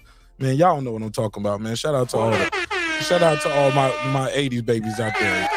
Y'all niggas know what I'm talking about. Man, y'all know what I'm talking you about. went bad to Hustler. Hey, Mark, you went bad to Hustler, man. That's why I understand a 50-year-old, man, because he should have been in the ilk Hustler magazine and this and that. Like, nah, man, what you doing, man? Like, that ain't Bro, even. he was I a just don't get it. simp. He I was a just don't get simp, him, bro. man. He was tricking off, I gave her don't get it, expensive man. gifts. Now he on the phone jerking off and shit. She clown him, tell people, and he cancel her shit. It's over, but and then you losing your job. You goofy nigga. Like he just look. Like I was telling you a while ago. Just cause these dudes got money don't mean they ain't no suckers. You just a rich sucker, nigga. You still corny. You just a rich corny nigga. And you a trick. You just a rich trick. I find it hard to believe. And so Married guy, I could man. see him. Yeah, married guy. That's why I think he's lying about them having sex. Because again, he's about to get run over by his wife as well. I mean, this guy could end up penniless. I mean, his wife's gonna get half his money. Brenda Tracy's gonna take a nice little chunk, and he's gonna be unhireable. Well, so all of that I think is certainly true. But Pop Warner, here we come. Pop Warner, y'all about to get Mel Tucker, former Michigan State University coach, about to go to Pop Warner. That's what you said, right, Pittsburgh T? Yeah, he better get some protection too, because they down there shooting people at the Pop Warner game, man. You got to be careful down there, man. It ain't like no big college program. You better be careful down there. And he better not be talking to nobody mama, trying to slide up on nobody mama. It ain't gonna end well for him. Oh yeah, they gonna murk him at the game. He gonna make the news again, as we reported back in 2023. Hey, look, they be calling him disgraced Michigan State coach Mel Tucker. You get what I'm saying? this is the compromise married guys make so that they can convince themselves that they're not dirtbags. He can go in and say, I never touched her. I'm not actually doing it. It's the same thing guys tell themselves when they watch pornography. And so particularly with a woman. Shut the fuck up with your corny ass. Hold up, bro. Me watching porn by myself in the privacy of me watching porn in the private. He's saying porn is cheating? Like you can bro. Porn is definitely not cheating. I mean, to some women, we'll call it popcorn. Let's call it popcorn. We got to say popcorn for content purposes. Popcorn. I got that from Goodfellas. Shout out to CJ. Yeah, that is not the same thing, bro. Popcorn is not the same as having phone interactions with a woman, right? Can we agree to that? Yeah, I don't know. It that's depends not on the remotely movie. Close. Nah. We talking about reality. Come I on, mean- like that. I mean, I'm Come on, like look, that. I'm gonna say in 2023, since popcorn don't been sensationalized, I don't think it's a big factor anymore because I think couples watch it together. But back in the day, yeah, some people, Yeah, some yeah, women, it was some. And I think it's about religion too. Depending on your religion and how deep you are in your religion, some people might, under God's eyes, people would say, "Hey, you were cheating on your wife." You know what I'm saying? Because you're looking at this and you're having, it's sodomy. Basically, you pleasing yourself without the purpose of having a baby. Depending on what kind of religion you got, some religions say masturbation okay. Just think of your wife. Some people's like, nah, you touching yourself and you doing that and it's not even purpose. Fix your mic like that. And it's not for the purpose of procreation, so that's wrong too. So I think that a lot of that goes into your beliefs of your faith and your creator who you believe in. But I know most couples though, if they found out their partner were pleasing themselves, looking at adult videos, popcorn, they wouldn't be like, oh, I need a divorce, you cheat on me. But if they found out you was on the phone talking to a bitch and you don't publicly embarrass me like this too, even if it wasn't even public, let's just say it was private. I caught you on the phone talking to a girl whacking off. That'll be a problem, man. It's not the same as watching a video or magazine. But it was a time though where motherfuckers was getting that phone cut off like a motherfucker. Because they was calling them lines that was a big business when I was a kid growing up. Remember that them party Pittsburgh team? lines. Them party lines. Yeah, them party lines. Yeah, you on them party lines. Well, remember, you couldn't make long distance phone calls for a long time, bro. Like long distance, listen, somebody mess around and go to jail and get locked up, man. You probably got a couple phone calls in you where you person gonna accept them, collect calls. You collect calls is mud. People accept them things like crazy now. Collect calls and long distance calls, that wasn't happening. So the big thing before the internet really got popular was those party lines where everybody, you call this number and everybody got on this number. Back in the days. You talking about the free one? You talking about the Yeah, free one when- or those 1-900 ones? Because they did have a free line. And yo, low key, They had a free one. they still got one. Yeah. They got an Atlanta chat line. That shit is still on. That Atlanta chat line, you can call that shit right now on air. Ain't that crazy? That shit is still around. Yeah, but that used to be the way. I mean, because remember, like I said, that long, like people take for granted, even a cell phone, bro. Like, remember, for somebody to have a cell phone, you had to be an important mofo to have a cell phone, man. That wasn't no regular stuff to have. And few Man, people that cell have phone them, used to come in a little bag, like a Yup. little shower bag. You had to zip that shit. You look like a fanny pack. Yep. Phone You was had a a fanny pager. pack, nigga. Yeah, for most people had pagers that you had to have like a whole code list to figure out what number, what meant what, or whatever. They hit you back with some numbers, and if you knew the little codes, it was a way for them to tell you what was going on. Whereas now, you know, everything just Even kind of before like then, changed. though, but also too back then, we used to know numbers by heart. We used to know, bro. that's Back true. then, I used to know about 20 numbers by heart, bro. Yep. Minimum 20 numbers. I do them by heart. But certain people, you would just give them a code. So if they text you from another number, you know what I'm saying? They'll put that code behind it, like to let you know, hey, look, yeah, I'm texting you, I'm paging you from here, but this is me. You know what I'm saying? And you had to put work in to do that. To say all that, Mark, you used to have to do work to do all that stuff. Nah, man, it's just click a button, swipe right, swipe left. So like it encourages all this simp mentality that we got going on, man. It's just a different situation going on, man. Yeah, it's crazy. Like this, who does have she was raped when she was 24 years old, gang raped by 4 people, at least according to her. And so I would be reluctant if I were him. And again, I'm so naive in this world that I'm the wrong person to be giving commentary about this. But I'm just telling you, I wouldn't come within 10 feet of that woman for that reason. But over the phone, you can trick yourself into feeling like this. Exactly, bro. I would not have been around this lady. You know what I'm saying? Like ever talking to her alone. You know what I'm saying? Like I would want her to always feel comfortable, always feel like she had a way to leave or escape. It would always be in a professional setting for supporting her and her advocacy, and that would be it. Not no, I'm giving you expensive gifts. I'm trying to talk to you. I think like we got this connection now. Like I would have never made that connection. You could have been the one God sent for me. I would never know it. You get what I'm saying? Because I would never be. If she's lead, does she lead with that? Do we know that she leading with that, or that's just the way they framing her right now? That's the official capacity. That's how he know her. He didn't meet her at the bar. He met her as a survivor of that event, and she goes to college. He a super dummy. So he a super dummy. Oh, he's a super fucking dummy. So that's what she do.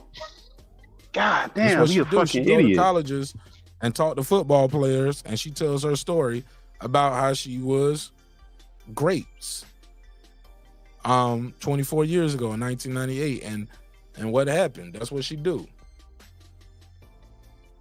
He heard that story and was like, oh, word, you about to be my girlfriend. So naive in this world that I'm the wrong person to be giving commentary about this. But I'm just telling you, I wouldn't come within 10 feet of that woman for that reason. But over the phone, you can trick yourself into feeling like this is a safe action. Obviously stupid, right? He's going to cost himself $80 million for not being able to control himself when he's horny for 10 minutes. I don't have a lot of sympathy either. I still think he's getting railroaded. The other thing you told me before, somehow you think Michigan State looks halfway decent in this, and I think they look like total trash. Please help me understand that. Let's talk about it. This one seems easy to me. They have their history with Larry Nassar, right? And so because nothing actually happened, and again, if you take 5 seconds to see and pay attention to this, everyone knows nothing actually happened. There's nothing going on here. But they get to take the moral high ground of saying, we won't even put up with a phone call. Even if it was consensual. This is the same woman who says you need affirmative, ongoing permission, I guess, to ever do it. So she's preaching such a weird, unattainable sort of. It's like, look, I've dated my wife, and never one time did I ask her permission. Right? So you heard what she was talking about, Pittsburgh T? You need affirmative, ongoing. You got to keep asking it, like you said, because you can change your mind at any time. And I guess that's that might be part of her story too. I want to know more about hearing this. Makes me want to look into more of her background, just how y'all was looking at the brick to the face, bitch. We need to do some research in it. We need to do some research into Brenda Tracy and find out what happened with that 98 case. Because is that her real name? Is that her real name, Mark? I mean, it might be. Yeah, it might be. You know. I mean, at that point, this the name that's out here, and we can use that to find out somebody's name. Because when you change your name, that's public record, right? Yeah. So whatever. Yeah. So you have to put that in the newspaper and everything. It's public record. You know where you should be suspicious at? Well, she doing that affirmative stuff too. That's kind of tricky too. Like when she talking about you got to keep asking. Continuous. Let me hear that again real quick, like that. Let me hear Let me hear this. So she's preaching such a weird, unattainable sort of. It's like, look, you need affirmative, ongoing permission, I guess, to ever do it. So she's preaching such a weird, unattainable. All right, there you go. Affirmative, ongoing. So it's like, look, I've dated my wife, and never one time did I ask her for permission. Right? It's you try things, and sometimes you get rejected, and sometimes you don't. That's just how it works in life. And so, her entire premise is weird. And I just think Michigan State says we'll never put up with any of this. We will fire him immediately, no questions asked. Now they have to go through the process of pretending they care about any of this, so that they can actually fire him for cause, and they have Title IX involved. This seems really easy. I think Michigan State gets to come out with their virtue points and not having to pay the contract. There's actually not a better thing that could have happened to them. What you think? I mean, like I said, he set himself up. Because like if he was winning, this wouldn't matter. I guarantee you, if that dude was winning last couple seasons, none of this matters. Like if that dude was winning, if he was a winning football coach and they was going to bowl games, none of this matters. None of it. You don't even see the light of day. The college and the boosters just pay her off. It don't go nowhere. But because he's not winning, they gave him the out. Well, he gave them the out, rather. Go ahead, LD. You know what? I was just thinking about it when you said her name, Brenda Tracy. You know, you never trust somebody with two first names. So, I mean, you know what? She may have been sent to this nigga, because think about it. Who has two first names as a real name? A lot of people, man. I don't know nobody with two first names. That sounds like stage name, Mark. It's a lot. It's a lot of people with two first names. That's like a person name being like Tanner, Malcolm, Dave, John. Like, no. You ain't never heard nobody last name James, like John James, or anybody whose last name is James. Guess what? That first name they got two first names. If their last name, anybody whose last name is Cooper, their last name is somebody's first name somewhere. See the James, I can continue. Coopers, the Brown. That's kind of anybody whose last name is Marshall. They got it's people out there whose first name is Marshall. Marshall Falk. I can name more, but I just named a famous one off the top of their head. That kind of flow though. Brenda Tracy don't really flow like that. It flows, man. It flows, man. You know anybody whose last name is Madison? Guess what? Madison is a last name and it's a very popular first name. Ashley is a very popular last name, very popular first name. I think y'all niggas reaching, bro. Brenda Tracy. I never heard that in my life. It just ain't looking right, Mark. I'm telling you. You know, y'all ain't never heard of bro. I can keep naming y'all popular last names that are very popular first names. Casey. I know Casey is a lot. I know people's last name is Casey. Casey is a very popular first name.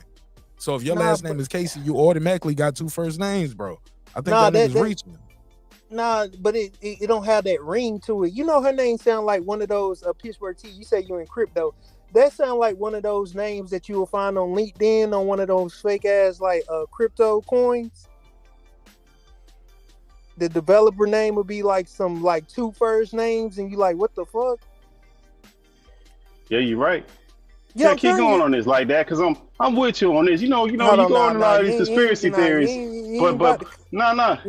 I'm with you on this one like that. Nah, I'm with you on this one. This don't feel right, bro. That's what he said. Nah, I'm gonna have to stop because I'm feeling that Kanye West energy. Yeah, go out there, Kanye West, and say something about the Jews. We agree with you, bro. Yeah. Yeah. Don't do it, bro. Nah, I'm telling you, man. Something set you up. Something going on with that, man. Nah, listen, man. Listen. This dude right here. I mean, we can all agree he got to be the dumbest Negro. Man, he probably 2023. He in the top 2 of dumbest Negroes. To be fit this old and get caught up with this when you losing, man, you supposed to just go straight to work and not say nothing to nobody when you losing like this.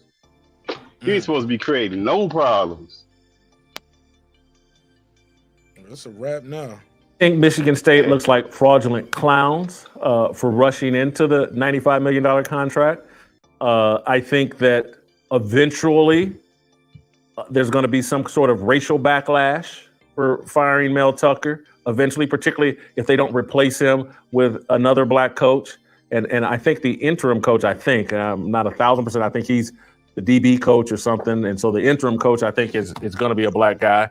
I don't think Michigan State, they get out from underneath a bad contract and a stupid contract, but they look foolish here and will remain a laughing stock and a joke and have tainted the position.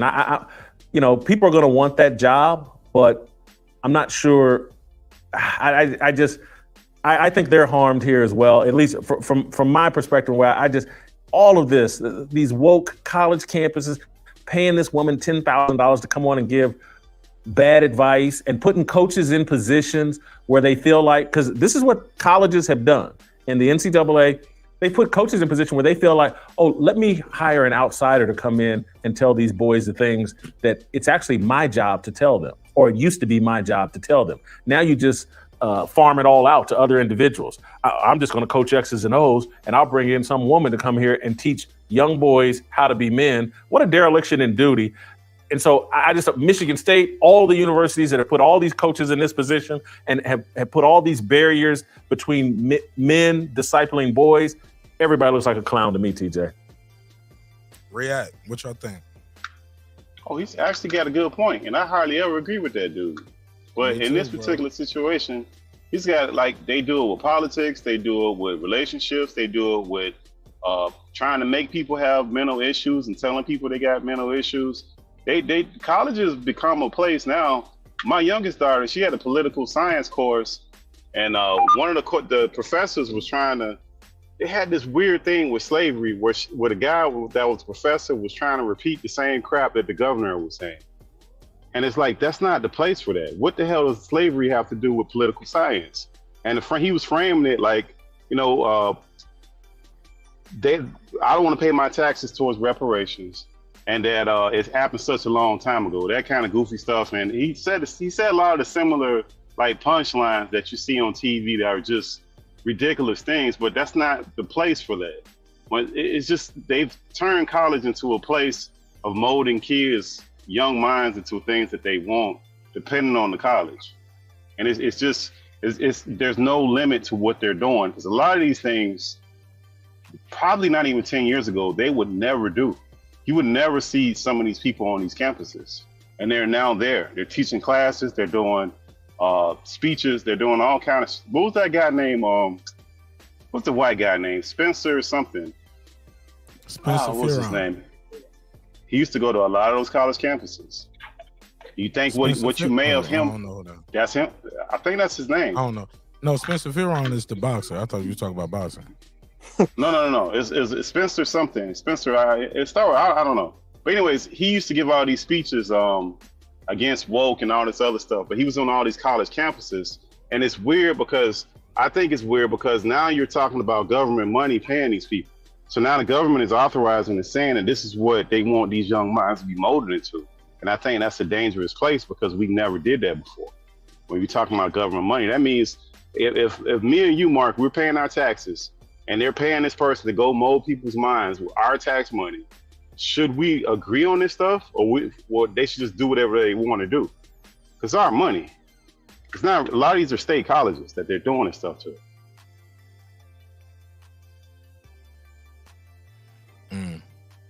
Because ain't Michigan, that's a state college, right? Yeah. Yeah, that's our money. Like that. Turn the background down. There you go. Go ahead. Yeah, that's our money, bro. I think we what you think like that? I think we need to look into that part of it. Because I think some of the stuff they do with sex ed, with politics, a lot of this stuff, man, I don't think they should be talking to these kids about like on those levels when it's so directed in one viewpoint. And it's not a consensus. Yeah, definitely. I still don't think they should be teaching. I mean, I don't know if they actually put it in the curriculum or not, but I remember it was like this big fiasco about like teaching like the primary school children like about, you know, certain sexual acts, and I was like, dang, you know, that ain't right. You know, they shouldn't be teaching them that. You know, they're gonna, you know, indulge in that, let them discover that on their own, but don't try to indoctrinate them with it. But I don't know, man. Right. Weird times we living in. You know what I'm saying? Anything goes. Yeah, I got a final thing on this before I let y'all go, man. Let me get y'all take on this, man. I'm gonna wrap it up. Before I do, I got to get y'all take on some boxing news. Frank Martin, man. If you are a member to the neighborhood, y'all remember I did a video telling y'all, hey, it was like not so fast. I'm hearing that this deal is not done. Remember when people were saying, hey, look, the deal was done? We did a video, said on members only. It was like, yo, it's not done. Then we came back and we heard, hey, look, it's going to purse bid. And then we heard, okay, went to purse bid. Then we heard Frank Martin pulled out the fight. Then I came on air and I said, hey, let's relax a little bit. We don't know what's going on with Frank Martin. We don't know what happened there, right? Maybe he's holding out for a bigger fight. Maybe this was a negotiation tool to show the company his worth. Well, since then, Frank Martin has replied, and he was like, basically, I ain't dug shit. And basically, his point is, look, y'all trying to do the same thing to me that y'all complained to Devin Haney that was doing to y'all. And to that, I want to say, Frank Martin, you ain't Shakur Stevenson or Devin Haney. You cannot compare your negotiations for the WBC vacant with no titles and no titles experience to what Shakur got going on with Devin, what had going on with Devin Haney for undisputed. You have no belts, no titles, never had a world title. Shakur had 3 world titles within 2 divisions. Devin Haney's undisputed. You ain't doing that. And he said nothing about nothing on the horizon like he got another fight. So I was right about the fight not being a done deal, but I was wrong about Frank Martin not being a dub. It appears Frank Martin is not talking about fighting Tank Davis, Isaac Cruz. He's just saying, nah, the money won't right.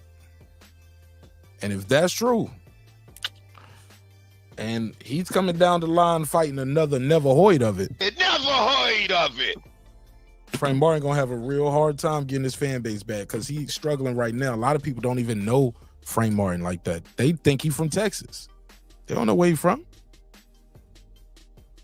Frank Martin was born in Michigan, and he reps Indianapolis, and a lot of people don't even know that. What's y'all take on Frank Martin and Shakur ducking, man? Ducking Shakur before I close this thing out. I got to get y'all take on that. That's what I meant. I meant to say that. Yeah, it didn't go. I'm sorry, Karma. I reported that it was going to purse bid. Then we found out it was going to purse bid, but it got pulled back from purse bid in the final hour. They came to an agreement.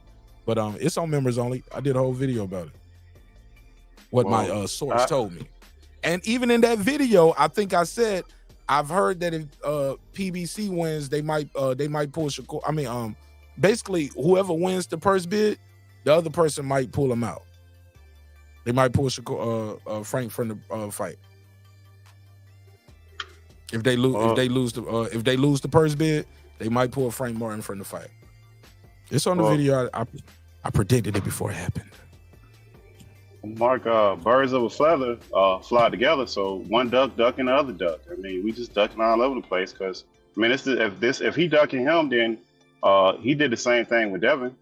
So I mean, if that's what we classify him as a duck, then I mean, they just quacking together. But that's what we doing. Because I don't even know where these guys are getting their values from. I have no idea, Mark. Who's advising these guys that they're worth this kind of money and this and that? I don't get it with these young guys, where they so wrapped up into the business part and they so aloof to what's going on, and they're not really. Their purses and where they fighting at is showing them that what they're thinking, that's not what's happening. Frank Martin ain't headline nowhere. Neither is Shakur. They ain't on pay-per-view, so I just don't get these guys. I don't get any of this stuff. It's just Frank weird. Martin has headline twice. He wasn't on pay-per-view, but he did headline twice. It ain't pay-per-view, Mark. No, it's not. I get it. But shit, Jamel Yeah. Charlo is undisputed. He won't fight on pay-per-view. So what does that mean? But when he went to Canelo, did he go with some crazy negotiations, or he took what Canelo took him? He just took what he got, right? He took whatever he gave him. He could have been foolish. He could have said, "No, I don't want that. That's not enough. I deserve more." He could have did all that goofy stuff. I agree with you on that. But I'm just making it clear, like, he got a Canelo fight, and he wasn't on pay-per-view, but he's a star and he's undisputed, but he don't be fighting on pay-per-view. Devin fought twice. Devin fought a lot of times and won on pay-per-view. First pay-per-view was Loma, so. And he took those but I bad just said that. contracts But I said that to say Frank Martin has headlined events. Yeah, but I mean, look at Devin's contracts that he's agreed to over the last couple contracts. Like, with the exception of this one, like, he ain't like that. That's the thing. Like, I just think sometimes we get so entitled to some things. We look at the journey of people take, but we only look at the end. We'll never look at the middle. We'll never look at the beginning. We'll look at the end when the person done worked and they done got the fruit of the labor, but they don't look at the actual labor. And that's what to me, that's where it seems like we at in boxing right now. But these young dudes keep calling out what they deserve, this and that. You only deserve what you're negotiating with and what somebody's willing to pay. That's it. Now, nothing more, nothing less. If you can't find nobody willing to pay what you asking for, then obviously, I mean, you ain't worth what you think you worth. Somebody would have paid it. For sure. Like that, you got to take on it? I think on that video, that was the video where I left that comment saying, like, basically, like, these guys only daring to be great when it's a pick up and go mission. And I felt like they was gonna. I was like, because if Crawford Prodigy beats Errol Spence Prodigy, Protege beat if Crawford Protege beats Errol Spence Protege, they'll really define that this is Crawford era. So I seen them I saw Frank pulling out before it happened. I actually saw Frank pulling out. It was a video I saw of him. He ran into like Keyshawn Davis somewhere, and like the way he was trying to act too tough. And I was like, when I seen that, I was like, yeah, man, this guy ain't really built like that. So I figured he was gonna pull out of it. These guys don't really want to fight the top guys and prove that they're really great like that. They just want to be able to fight. Because from what I understand, this was gonna be his biggest purse. So. What are you talking about? You not getting what you deserve? It might be my biggest purse, but it might have been more money on the table. Like, let's say I was getting $1 million. I'm getting $1 million, but you getting 7.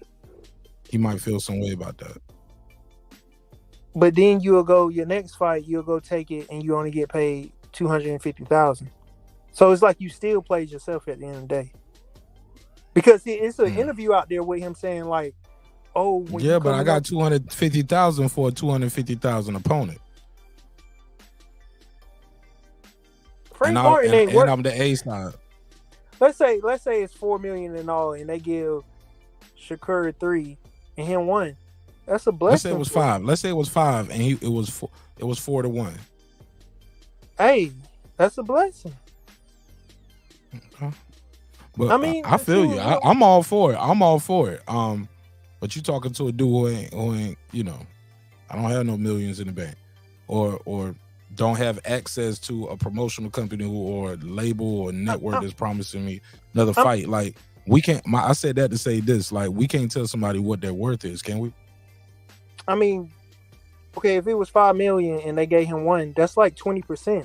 That's pretty decent. That ain't like I don't get where these guys that's not. That's less than 25. That's less than the 25 though.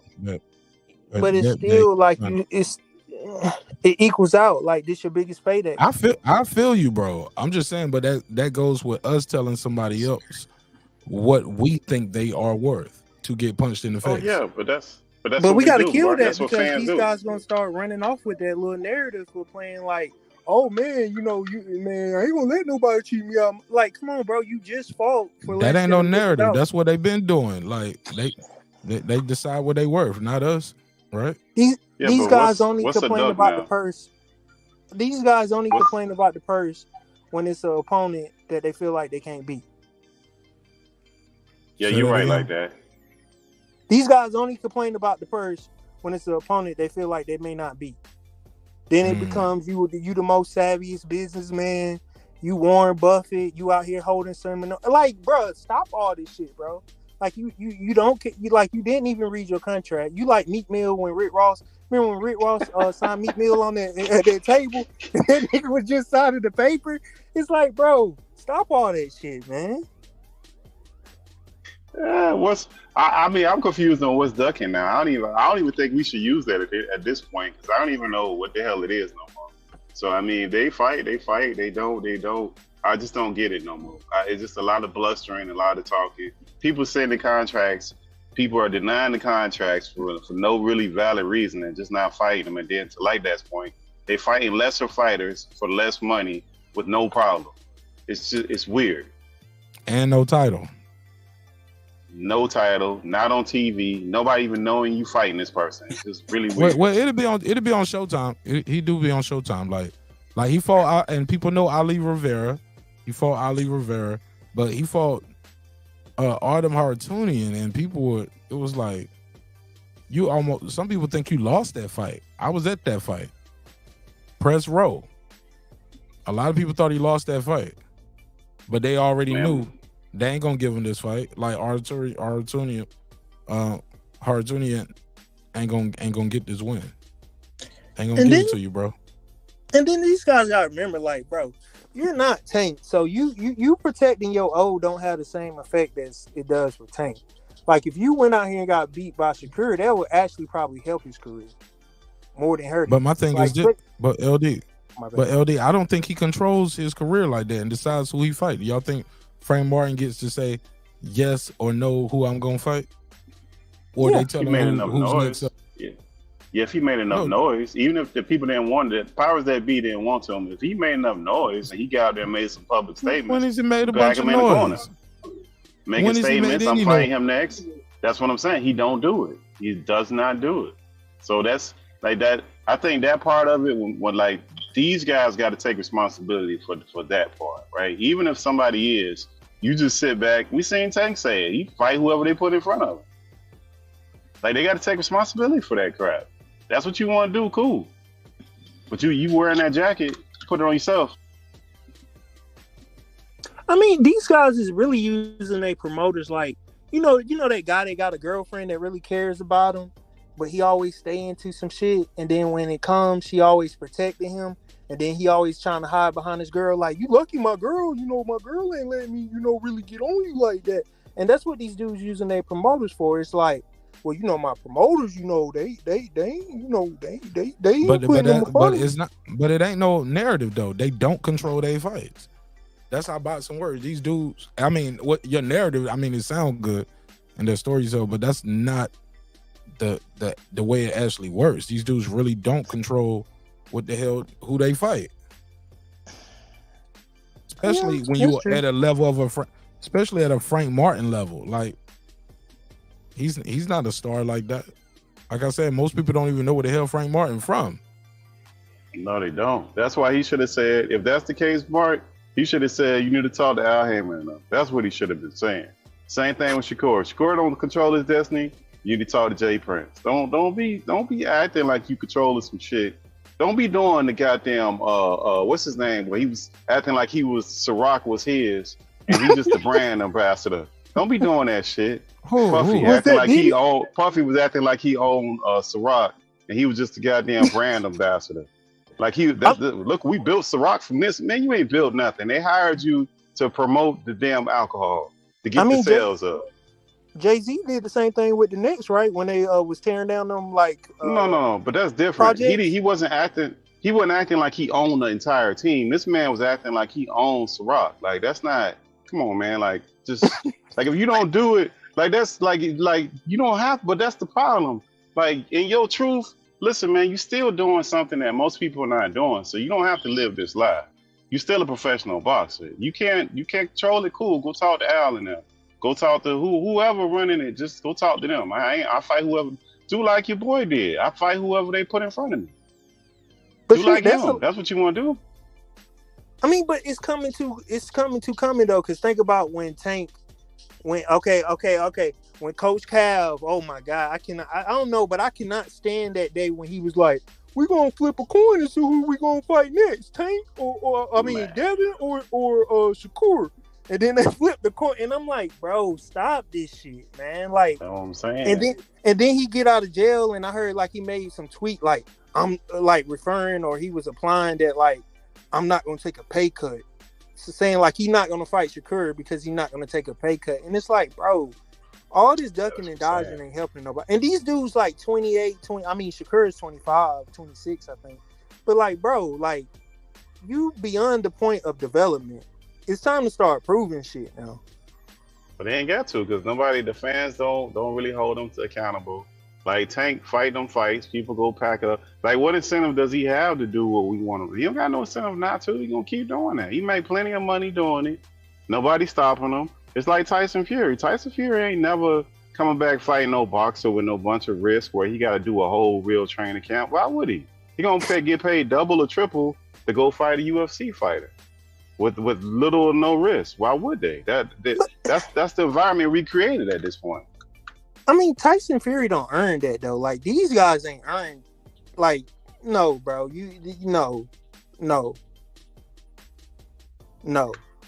I mean, but he's still like at the end of the day. I'm just saying, like the idea. I get it. You want to make maximum dollars with minimum risk, but don't do the Diddy where you acting like you doing something that like the problem with Diddy isn't that he made money. That nobody has a problem with it. The problem people have is you running around talking about is the brand belongs to you.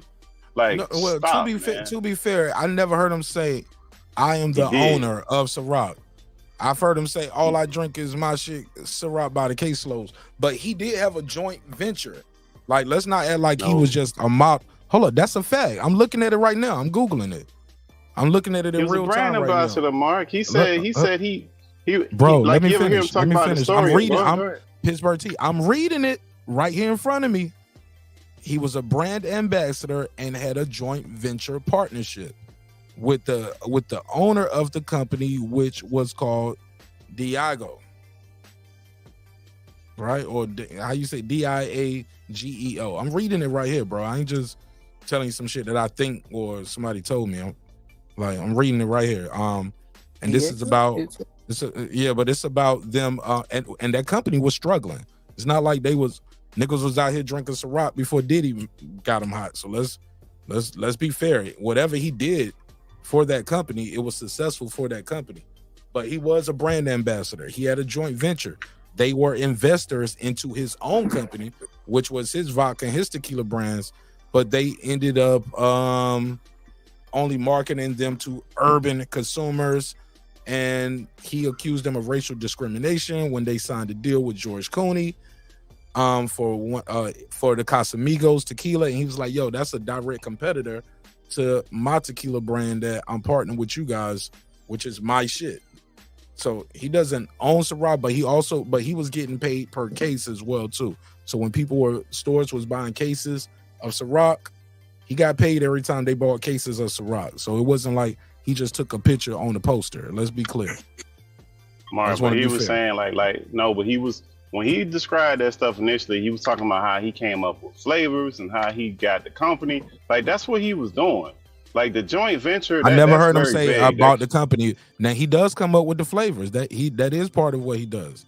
He is a tastemaker. He's part of that. He's part of that process. Like, Jordan comes up with color waves. No, the joint venture is for his tequila. The Daily Right, but Jordan's not saying he owns Nike. Jordan don't say he owns Nike. He don't say I that. never heard That's not the P. same Diddy thing. say I own Ciroc. Okay, Mark. Well, we disagree. I never We heard it. Pull it disagree up. with that. Send it. If you found it, just send it to me. If you Okay, ever got well, I an mean, interview of it, like P. Diddy, like that would have made the news. Sean P. Diddy Combs buys Ciroc. Like that's something niggas assume. I mean, I could no, see Diddy saying that. I could see Diddy getting drunk on one of them interviews. You know how it used to be back in the. You remember that video? What's the name? Boosie. You know, back in them hood videos where you like, if you see a one, I'm a pussy. If you see, that was just back in them days when niggas just talking and shit. Yeah. But if we got an equal share of joint venture, I might be out here talking a little crazy too. Like every time you get paid, I get paid, nigga. Shit, I get paid for every bottle. Yeah, I co-run it. Yeah, that's my shit too, nigga. Yeah, you feel me like that? I can't can blame picture that. Diddy I can for picture that, that. You Yeah, can't I blame can him for picture that, that. though. That's kind of we realistic. talking about Diddy. Yeah, but I can was only picture bringing him up to say that the agreement that he had, it was a great deal. So like you didn't have to portray nothing no more than that. That's all I was bringing him up to say. Like he had a fantastic deal that anybody would love to have. So you don't need to make it bigger than what it was. The same thing with these fighters. Like they're such a small percentage. Oh, go ahead. Yeah, but I'm saying I started into the fighters. The same thing with the fighters. There's such a small percentage of the United States population. So like you're a fighter. Like you don't have to be no more than what you are. You don't have to act like you understand contracts. Like Dad is saying. You don't have to be Warren Buffett. You don't have to be none of that. If you don't handle that, hey, I don't handle that. Al and them handle that. You don't have to make yourself something no more than what you are. You're already in like the upper class of people would love to do what you're doing. So you don't have to make it bigger. That's the only reason I brought it up to Diddy. Not to shit on Diddy, just to say that, you don't have to portray yourself bigger than what you is what I'm saying. But even then though, regardless though, the shit is big. Like we can't even cap like this nigga selling malt liquor, you know what I'm saying? Which is very popular as well. But his not to go too far away, like his issue though with suing these people though is about them acquiring competing brands and just pretty much like basic example, like in 2014 Diageo acquired competing tequila brand Don Julio. So yeah, when y'all drinking Don Julio and y'all thinking fuck Ciroc and fuck Diddy, I like Don Julio. The same people that own Ciroc own Don Julio since 2014, and they committed $400 million to grow the business. The company then acquired $1 billion. Then the company spent $1 billion 3 years later on Casamigos. So 2014, y'all put $400 million into Don Julio. Y'all bought George Clooney's, the white man's tequila. Y'all gave them $1 billion to grow their company. Yeah, but Mark, it's only a couple of liquor companies. And Diddy it's a small market, Diddy bro. What you mean? It's only a couple liquor companies. It's only a couple liquor companies that handle all the retail stuff. So I mean, that's his ignorance of not knowing that. Like it's only a very few of them. It's not like it's 100 different liquor companies that own all this liquor. It's not a lot of them. Because companies like this company is buying them up. They buying the competition. Yep, and that's been going on for a while. But his problem is now you've broken your commitment to me and the commitment that we had in our agreement. And they said, hey, look, you're not keeping up with your commitment. You're supposed to be doing this. He's like, no. You guys, okay, let me see. We tried for years. Like they said they had a broken relationship for a while. Boom, boom, boom, boom. Said we tried for years to salvage the broken relationship with Mr. Combs. We funded the purchase of Deleon for the joint venture. So yes, he does. They said they did fund that purchase of Deleon for the joint venture and proceeded to invest more than $100 million to grow the brand. And he said, despite having made nearly $1 billion over the course of our 15-year relationship, Mr. Combs contributed a total of $1,000 and refused to honor his commitment. Now, they said Deleon only put in $1,000. That's what I'm saying. It's a lot of They capital said to he get into made that $1 stuff. billion. Listen, they said despite having made nearly $1 billion over the course of our 15-year relationship, Mr. Combs contributed a total of $1,000 and refused to honor his commitments. Yeah, I don't see how you gonna come out of that one. Good. I don't even believe that. I'm sorry. I've had trouble believing. You think Diddy only put $1,000 in over the course of 15 years, bro? Like Pittsburgh T, you don't even believe that. No. What I'm saying is like that's the monster with all the lawyers. That's in that realm that understand how that works in that realm. Even if we got equal footage, we got equal money, and this is what I do. You in my arena. You know what I mean? So I think Diddy's at a disadvantage. Not to say he's not savvy enough. I just think the paperwork is gonna get funny, and then that's what they do. I just don't, that court system stuff. If a rapper can take a man's whole name and not have to pay him any money, I think anything goes in the court system, bro.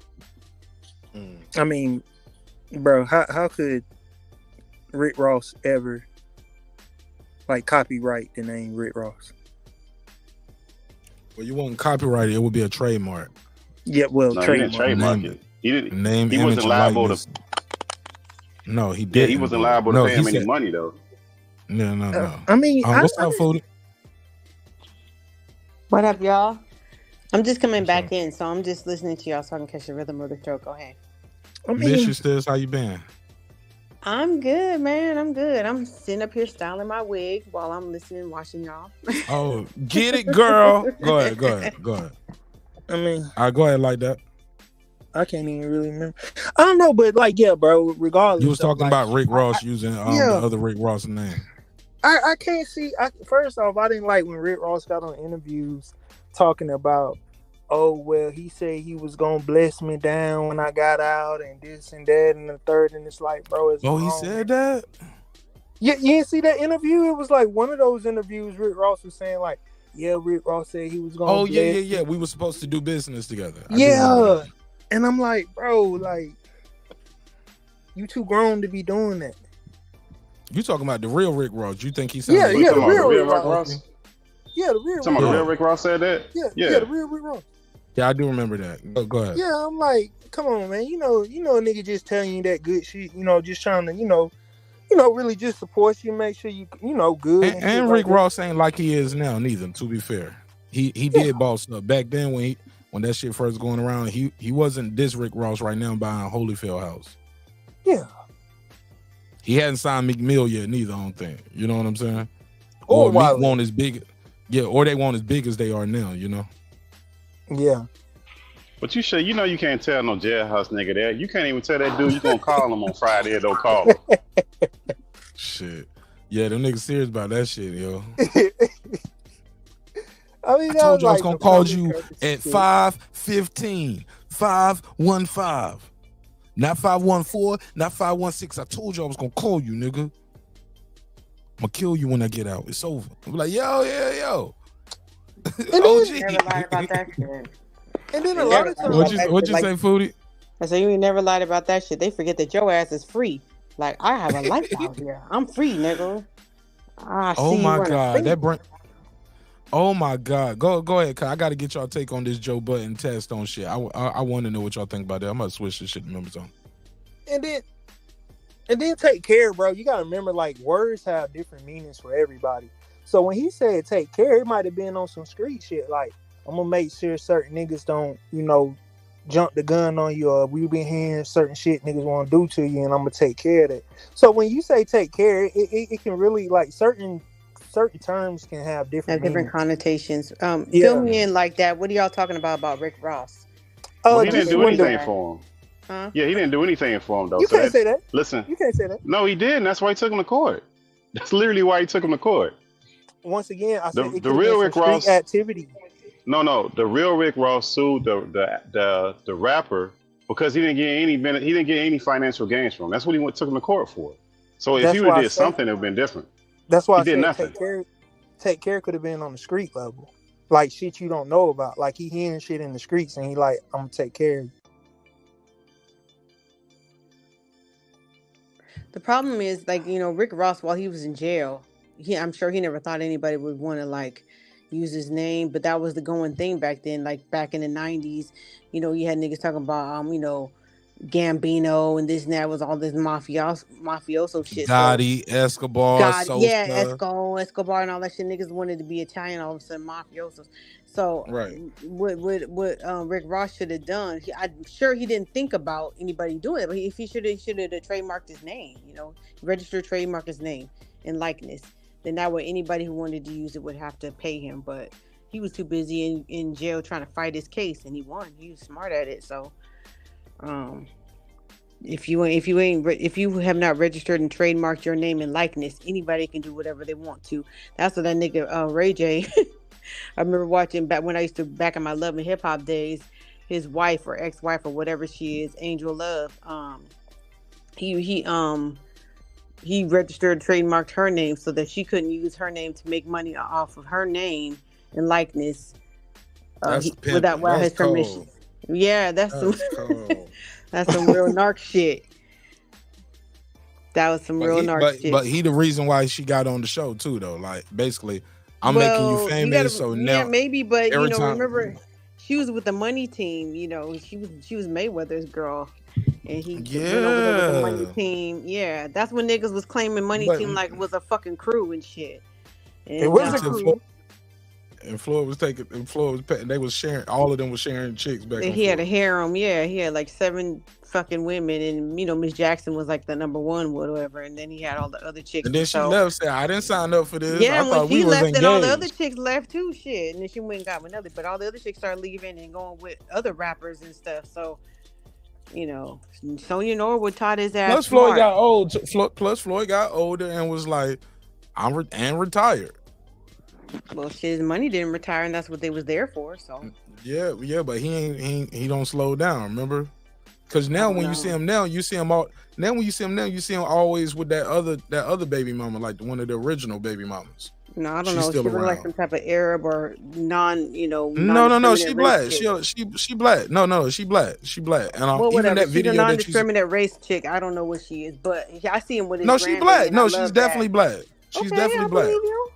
I seen the old pictures of her. Racially ambiguous is the word I was looking for. I'm not saying she's not black. I'm just saying she just looks racially ambiguous. I have family. Yeah, I think all Floyd black baby mamas look black, if I'm not mistaken. What? I think all Floyd baby mamas look black, if I'm not mistaken. Well, the first one definitely is the one that got killed or whatever. She's black. Josie or whatever. We can't say we got her killed for. We could get sued. Well, I didn't say that. I didn't say that. I said the you one literally just said that. No, I thought you said he got killed.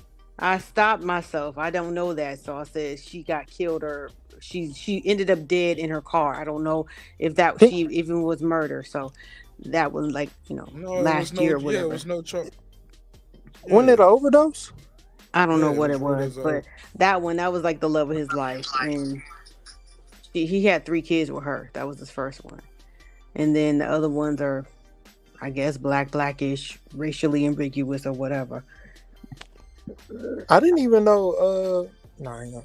But yeah, man. Like, and then that's another thing. I think when it comes with that Rick Ross persona thing, I think that's more for like people y'all age, because when Rick Ross came out, I was a kid, so I didn't know nothing about the other Rick Ross. So when I see Rick Ross, it's all like rap ability, rap image. It ain't really like the previous Rick Ross character, That's what he rapping about like that. He says, when he rapping about all the drugs and all that shit, he took the man's whole likeness. Yeah, he's a corrections officer. Yeah. Yeah. He was a square. That's what he took, his likeness. He took his name and image, his image. His image was, the real Rick Ross was slinging all that stuff. That's where he took the image from. You remember we had that debate, just because you're a correctional officer doesn't mean you're not involved in illegal There's no debate activity. about it. There's no debate about it. There's nothing to debate. How you know this man life? He was slinging no bricks coming out. That's what I'm saying. He was slinging no bricks coming from no country like that. There's no way in hell that he's doing the things that he said that he was doing and being a corrections officer. There would be no need to be a corrections officer. Okay. And there'd be no need to take that man's name. He wouldn't have to take that man's name. He would never do that if he was in the streets like that, because the people that you deal with wouldn't respect that. It doesn't work like that. People who are in the streets like that don't become rappers. Okay. Because the people you deal with, that would be too visible. There's way too much visibility. So it just doesn't work like that. Yeah, he wouldn't have to use his name. If he was doing it like that, he would never have to use that man's name. He would use his name. Well, last time we had this debate, 50 Cent name is from a legendary queen robber. So like everybody, I think he from Brooklyn. I don't even think he's from Queens. Oh, the real the 50 Cent? original 50 Cent? No, he's from Queens. Yeah, He's from 40 Projects. No, Queens. The real 50 Cent. No, Yeah, the real 50 the real Cent. 50 Cent. Yeah, he's from 40 Projects. Oh, okay. So yeah, that's what I'm saying. All these dudes got somebody that they looked up to. You know, Nas was calling himself. Brooklyn. What he was calling himself back in But like Nas's Escobar? name is really Nas, and 50 was No. So. No, he had I'm that sorry. alias, like where he was trying to act like he was Italian, like in it was Escobar. written. Yeah, all that shit. So all these guys, you know, got that shit going on where they got that other whatever. So I mentioned like, that, but none of them were corrections officers. that don't mean he wasn't about that. Like that's what I'm trying to get. Like I'm trying to that don't mean- understand how you can think that there's a possibility that he was. I mean, you must not know how a correction officer gets. No, I done. want you to explain it to me. Nah, I can't explain that. Okay. I'm just saying, if you know, you know. Oh, he look away when he tell him to cough. Bro, stop that shit, man. It's just no, it's just some real. It's just some real. I'm According just being to- real, though. It's some real. Yeah, correctional officer. Oh my bad. Go. No. Go ahead. It's just some real correctional officers. It's like in any industry, especially dealing with law enforcement, you're gonna have people that participate in criminality. Participation in moving keys and having connections with people overseas are two But- completely different Okay, things. but this the thing. In order it's for you rap. to be able to sell, do you know how much money the real Rick Ross was making a month? I heard it was $900 something like million, a couple million. $900 million a month. $900 Not- million a Oh month shit! Damn. when he got caught. $900 million. But to be fair to Rick Ross, the rapper, he never said he was moving 900 million worth of work. Of course not. But he also ain't had no motherfucking Colombian connects either. Even if he was, he would have to be a small time dude. Maybe some. I don't even think you probably would even know some fucking Mexican mafias. They wouldn't fuck with you unless you were part of like Mexican mafia. They wouldn't fuck with you if you're a corrections officer. They ain't gonna fuck with no black corrections officer. Well, from my understanding, he only held that position for a couple months, and two, with him being in Miami, it's not far fetched. Like I don't, like it's not to the extent to like maybe how he was saying it in the songs, but then you got to remember this is rap music. This is like. Yeah. And I think that's the ain't reason why you reality. have a hard time believing that it's not true, because you believe so many other stories like it, and they're all false. No, I actually don't. I'm just saying it ain't far fetched that he may have had some dealings in the streets. Okay, but That's all I'm explain to saying. me why it isn't far fetched. Well, one, where he was at in Miami. Two, Where was he in Miami? Liberty City? No, it was Carl City. Carroll City? Carroll City, yeah, Carroll City. So I mean, it's believable. What about Carroll City makes it so believable? Just because he lived there?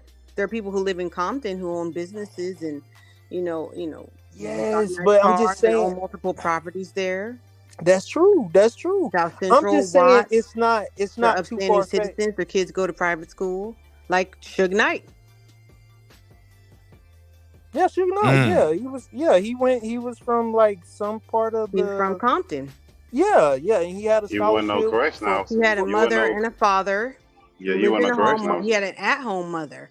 Yeah. He And went to UNLV and college played on ball. scholarship. Yeah, he went to college on scholarship. But He wasn't no blood. He was an affiliate though. But there's no such thing. Either you are or you aren't. Those people were on the payroll. They were his employees. So you don't think Suge Knight was an affiliate of the Pyrus or Bloods? Affiliate is what I'm trying to explain to you, is not an actual thing. It's an ideal. How? What you mean? Being an affiliate doesn't make anything one. They don't have no loyalty to you. Once the money stops, there's no loyalty. You haven't put any actual work in. Therefore, they don't have anything to believe, that you wouldn't snitch and flip on everybody. But I think his affiliation predates his money, though. Those were his friends. No, his friendships predate the gangs that they joined when they got older. No one's born a gangbanger. And remember, Suge's in his 50s. So gangs were just a new thing when he was hanging out with his friends and playing football.